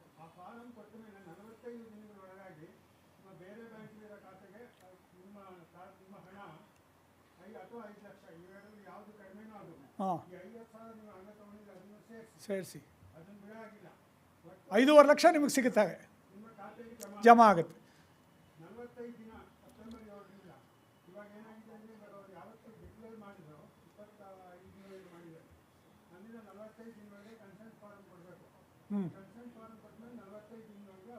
ಹಣ ಕೊಡು ಆಮೇಲೆ ಆಯಿತು. ಆದ್ದರಿಂದ 5 ಲಕ್ಷದವರೆಗಂತೂ ಇದೆ, ಅದು ಬೇಗನೂ ಬರುತ್ತೆ. ಒಂದು ಉದಾಹರಣೆ, ಗುರು ರಾಘವೇಂದ್ರ ಅದು ಬಂದಿದೆ, 5 ಲಕ್ಷ ಬಂದಿದೆ, 5 ಲಕ್ಷ ಅದು ಬಂದುಬಿಟ್ಟು. ಹಾಗೆ ನ್ಯಾಷನಲ್ ಕೋಆಪರೇಟಿವ್ ಬ್ಯಾಂಕ್ ಬರುತ್ತೆ. ಇನ್ನೊಂದು ಭರವಸೆ ಇಡಬಹುದಾದ್ದೇನು ಅಂದರೆ ಅಮಾನತ್ ಸಹಕಾರ ಬ್ಯಾಂಕು. ನಾನು ಕೂಡ ಅದನ್ನು 16 ವರ್ಷಗಳಿಂದ ನೋಡ್ತಾನೆ ಬಂದಿದ್ದೀನಿ. ತರಬೇತಿಗೆ ಬರೋರೆಲ್ಲ ಹೇಳ್ತಾಯಿದ್ರು, ಅವ್ರ ಹತ್ರ ನಾವು ಚರ್ಚೆ ಮಾಡ್ತಾಯಿದ್ವಿ, ಏನಪ್ಪ ನಿಮ್ಮ ಬ್ಯಾಂಕು ಅಂತ. 2013 ಇದರಲ್ಲಿ ಆಗಿದ್ದಿದ್ದು 2020ರಲ್ಲಿ ಸಾಧಾರಣ ಸಾಧಾರಣ ಸ್ಥಿತಿಗೆ ಅದು ಬಂದಿದೆ, ಹಳಿ ಮೇಲೆ ಬಂದಿದೆ. ಹಾಗೆ ಆಗಬಾರ್ದು ಅಂತೇನಿಲ್ಲ. ಅಂದರೆ ನಾಯಕತ್ವದ ಕೊರತೆ ಅದನ್ನು ಮುಖಂಡರು ಅದನ್ನು ಕೂತ್ಕೊಂಡು ತೀರ್ಮಾನ ಮಾಡಬೇಕು, ಏನು ಮಾಡ್ಬೋದು ಅಂತ ನೋಡ್ಬೋದು. ಪೂರ್ತಿ ನಿರಾಶೆಗೆ ಕಾರಣ ಇಲ್ಲ, ಯಾಕೆಂದರೆ ರಿವೈವ್ ಆಗಿದೆ. ವಿಮೆ ಇರೋದು 5 ಲಕ್ಷದವರೆಗೂ, ಸಣ್ಣ ಠೇವಣಿದಾರರಿಗಂತೂ ಇದ್ದೇ ಇದೆ. ಜೊತೆಗೆ ಬೇರೆ ಬ್ಯಾಂಕ್ ತೊಗೊಂಡ್ರೆ ಅದು ಬರುತ್ತೆ, ಬೇರೆ ಯಾವ್ದಾರ ಒಂದು ಬ್ಯಾಂಕ್ ತೊಗೋಬಾರ್ದು ಅಂತೇನಿದೆ. ಈ ಉದಾಹರಣೆಗೆ ನಾನು ಹೇಳಿದ್ನಲ್ಲ, ಸೂಕೋ ಬ್ಯಾಂಕು 10 ಬ್ಯಾಂಕ್ಗಳನ್ನ ಸಹಕಾರ ಸಂಘಗಳನ್ನ ತೊಗೊಂಡಿದೆ, ಅವ್ರ ಠೇವಣಿಗಳೆಲ್ಲ ಅಲ್ಲಿ ಭದ್ರವಾಗಿದೆ. ಹಾಗೆ ಇದಕ್ಕೂ ಆಗಬಹುದು. ಇಲ್ಲದೆ ಹೋದರೆ ಈ ಥರ 5 ಲಕ್ಷದವರೆಗೂ ಅಂತೂ ಬರುತ್ತೆ, ಬೇರೆ ಬ್ಯಾಂಕ್ ಜೊತೆ ವಿಲೀನ ಆಗ್ಬೋದು. ಆಮೇಲೆ ಇವರೇ ರಿವೈವ್ ಮಾಡ್ಬೋದು ಅಂತೀನಿ. ಮೊದಲನೇ ಆಯ್ಕೆ ಅದು, ಅವರೇ ರಿವೈವ್ ಮಾಡೋದು. ಪದಾಧಿಕಾರಿಯನ್ನು ಬದಲಾಯಿಸಿ ಏನೇನು ಮಾಡ್ಬೋದೋ ಮಾಡಿ, ಎಷ್ಟೆಷ್ಟು ವಸೂಲು ಮಾಡೋಕ್ಕಾಗುತ್ತೋ ಮಾಡಿ, 6 ತಿಂಗಳು ತೊಗೊಳ್ಳಿ, 1 ವರ್ಷ ತೊಗೊಳ್ಳಿ, 2 ವರ್ಷ ತೊಗೊಳ್ಳಿ. ಅವ್ಯವಹಾರ ಆದ ಮಾತ್ರಕ್ಕೆ ಪೂರ್ತಿ ಮುಳುಗೋಗುತ್ತೆ ಅಂತ ಹೇಳೋಕ್ಕಾಗಲ್ಲ. ನಮ್ಮ ಶಿವಮೊಗ್ಗ ಡಿಸ್ಟ್ರಿಕ್ಟ್ ಕೋಆಪರೇಟಿವ್ ಬ್ಯಾಂಕ್ ಕೂಡ ತೊಂದರೆಯಲ್ಲಿತ್ತು. ಚಿನ್ನದ ಸಾಲಗಳು ಸಿಕ್ಕಾಪಟ್ಟೆ ಕೋಟ್ಯಾಂತರ ರೂಪಾಯಿ ಅವ್ಯವಹಾರ, ಅಲ್ಲೂ ಕೂಡ ಬೇಲಿನೇ ಹೊಲ ಮೇಯ್ದಿದ್ದು. ಈ ತೊಂದರೆಯಿಂದ ಹೊರಗೆ ಬಂದಿದೆ. ಅದು ಈ ಇದಕ್ಕೆ ಬರಲ್ಲ. ಬಟ್ ಒಂದು ಉದಾಹರಣೆ ಕೊಟ್ಟೆ, ಅದು ಮುಳುಗೋಗ್ಬಿಡ್ಬೋದಾಗಿತ್ತು, ಠೇವಣಿದಾರರು ಇದು ಮಾಡ್ಬೋದಾಗಿತ್ತು, ಮಾಡಲಿಲ್ಲ.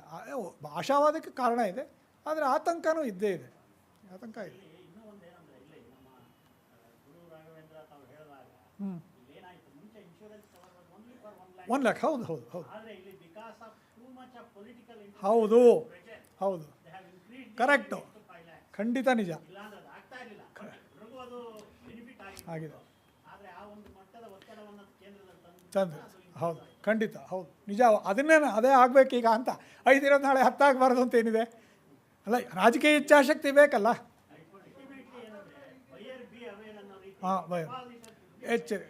ಹೌದು, ಹೆಚ್ಚಿನ ಜಾಗರೂಕತೆ ನಮಗಿರಬೇಕು. ನಮಗೆ ಗೊತ್ತಿರಬೇಕು ಏನು ರಿಸ್ಕ್ ಇದೆ, ಇವ್ರದ್ದು ಎಷ್ಟು. ಸಹಕಾರ ಸಂಘನೂ ಸಹಕಾರ ಬ್ಯಾಂಕ್ ಎರಡೂ ಒಂದೇ ಅಂತ ತಿಳ್ಕೊಂಡ್ರೆ ನನಗೆ ನಷ್ಟ ಆಗೋದು ಸಹಜ. ಹೇಳಿ. ಹಾಂ, ಸಮಯ ಆಗ್ತಿದೆ ಅಂತ ಕಾಣುತ್ತೆ, ನಂಗೆ ಗೊತ್ತಿಲ್ಲ. ಸಮಯ ಆಯಿತು, ಕೊನೆ ಪ್ರಶ್ನೆ ಅಂತ ಕಾಣುತ್ತೆ. ಹೇಳಿ ಪ್ರಭಾಕರ್ ಅವರೇ. ಹಾಂ ಹಾಂ ಹಾಂ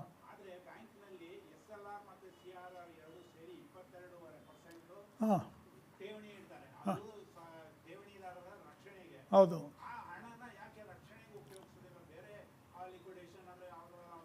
ಉಪಯೋಗಿಸ್ತಾರೆ ಖಂಡಿತ. ಅದರಲ್ಲೇ ಬರ್ತಿರೋದು ಈಗ.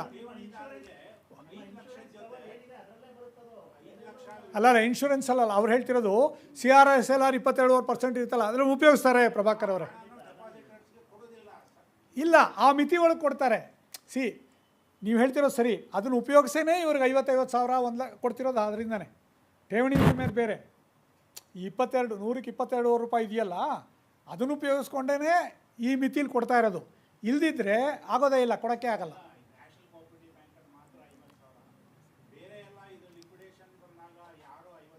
ಐವತ್ತಲ್ಲ, ರಿಸರ್ವ್ ಬ್ಯಾಂಕ್ ಎಷ್ಟು ಹೇಳುತ್ತೋ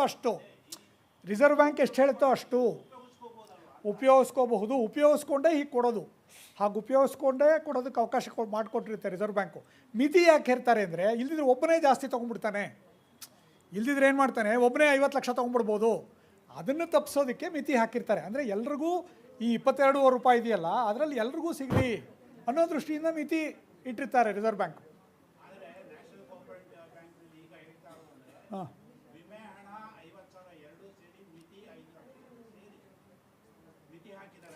ಇಲ್ಲ, ಅದು ಹಾಗಿಲ್ಲ ಅನಿಸುತ್ತೆ ನನಗೆ. ಅದು ಇದಕ್ಕೂ ಅದಕ್ಕೆ ಸಂಬಂಧ ಇಲ್ಲ. ಹಾಂ, ಲಾಕರಾ? ಹಾಂ, ಲಾಕರ್ಗೆ ವಿಮೆ ಇಲ್ಲ. ಲಾಕರ್ಗೆ ಏನು ಆ ಥರ ವಿಮೆ ಇಲ್ಲ, ಅದು ಬೇರೆ ರೀತಿ. ಲಾಕರ್ಗಿಲ್ಲ. ಆಮೇಲೆ ಲಾಕರ್ಗೆ ಈ ಇದರಲ್ಲಿ ಬರಲ್ಲ. DICGC ವಿಮೆ ಆ ಥರದ್ದು ಬರಲ್ಲ ಬ್ಯಾಂಕಲ್ಲಿರೋ ಲಾಕರ್ಗೆ. ಅದೆಲ್ಲ ಹೋದಾಗೆ ಅಲ್ಲ, ಬೇರೆ ಏನೋ ಒಂದು ಕಾಂಪನ್ಸೇಷನ್ ಕೊಡ್ತಾರೆ ವಿವಾದಗಳಾಗಿ.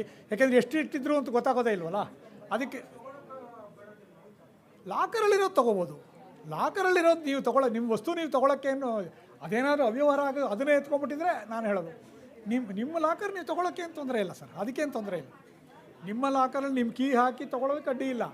ಅಕಸ್ಮಾತ್ ಅದೇ ಗೋಲ್ಮಾಲ್ ಆಗಿಬಿಟ್ಟಿದ್ರೆ, ಅಲ್ಲಿ ಅವ್ಯವಹಾರ ಆಗಿದ್ದರೆ ನಿಮಗೆ ಈ ಪರಿಹಾರ ಸಿಗಲ್ಲ. ಇದು ಎಲ್ರಿಗೂ ನಮಸ್ಕಾರ, ಹೆಚ್ಚಿನ ನಮಸ್ಕಾರ, ಧನ್ಯವಾದಗಳು. ಎಲ್ಲ ಪ್ರೇಕ್ಷಕರಿಗೂ, ಗೋಖಲೆ ಸಾರ್ವಜನಿಕ ಸಂಸ್ಥೆಗೂ ಮತ್ತು ಈ ಕಾರ್ಯಕ್ರಮವನ್ನು, ಈ ದತ್ತಿ ಉಪನ್ಯಾಸವನ್ನು ಸ್ಥಾಪಿಸಿದ ಸಮನ್ವಯ ಸಮಿತಿಯ ಮಿತ್ರರಿಗೂ ನನ್ನ ತುಂಬ ಹೃದಯದ ನಮಸ್ಕಾರಗಳನ್ನು ತಿಳಿಸ್ತೀನಿ. ನಮಸ್ಕಾರ. ಎಲ್ಲರಿಗೂ ನಮಸ್ಕಾರ. ಈಗ ವಂದನಾರ್ಪಣೆ ಸಮಯ. ಇಂದು ಕರ್ನಾಟಕದಲ್ಲಿ ಸೌಹಾರ್ದ ಸಹಕಾರ ಚಳುವಳಿ ಇದರ ಬಗ್ಗೆ ದೀರ್ಘವಾಗಿ ಉಪನ್ಯಾಸವನ್ನು ನೀಡಿದಂತಹ ಶ್ರೀ ಬಿ ಎಸ್ ಚಂದ್ರಶೇಖರ್ ಅವರಿಗೆ ಧನ್ಯವಾದಗಳನ್ನು ತಿಳಿಸೋಕ್ಕೆ ಇಷ್ಟಪಡ್ತೀನಿ. ಅವರಿಗೆ ಗೋಖಲೆ ಸಂಸ್ಥೆಯಿಂದ ಗೌರವಧನವನ್ನು ನೀಡ್ತಾರೆ. ಶ್ರೀ ರಂಗನಾಥ್ ಅವರು ಬಂದು ಅವರಿಗೆ ಕೊಡಬೇಕು ಅಂತ ಕೇಳ್ಕೊಳ್ತೀನಿ.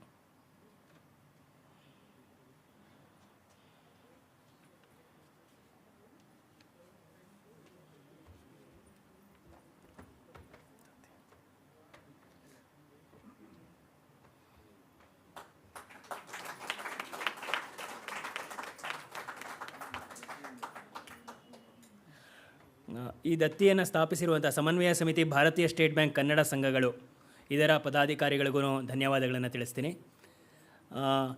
ಇದನ್ನು ಇಲ್ಲಿ ಇವತ್ತು ನಮಗೆ ನಡೆಸ್ಕೊಡೋಕ್ಕೆ ಇದನ್ನು ಅವಕಾಶ ಮಾಡಿಕೊಟ್ಟಂತಹ ಗೋಖಲೆ ಸಾರ್ವಜನಿಕ ವಿಚಾರ ಸಂಸ್ಥೆ ಇವ್ರಿಗೂ ಧನ್ಯವಾದಗಳು. ಮತ್ತು ವೀಕ್ಷಕರಾಗಿ ಬಂದು ಸಕಾರಾತ್ಮಕ ಅಂದರೆ ಕಡೆ ತನಕ ಇದ್ದು ಪ್ರಶ್ನೆಗಳನ್ನು ಕೇಳಿ ಎಲ್ಲ ಅಂದರೆ ಸಮಯ ಸಾಕಾಗಲಿಲ್ಲ ಆದ್ರೂ ಎಲ್ಲ ಒಂಥರ ಎಲ್ಲ ಬಂದು ಕೂತ್ಕೊಂಡು ಕೇಳಿದ್ದಕ್ಕೆ ನಿಮಗೂ ಕೂಡ ಧನ್ಯವಾದಗಳು. ನಮಸ್ಕಾರ.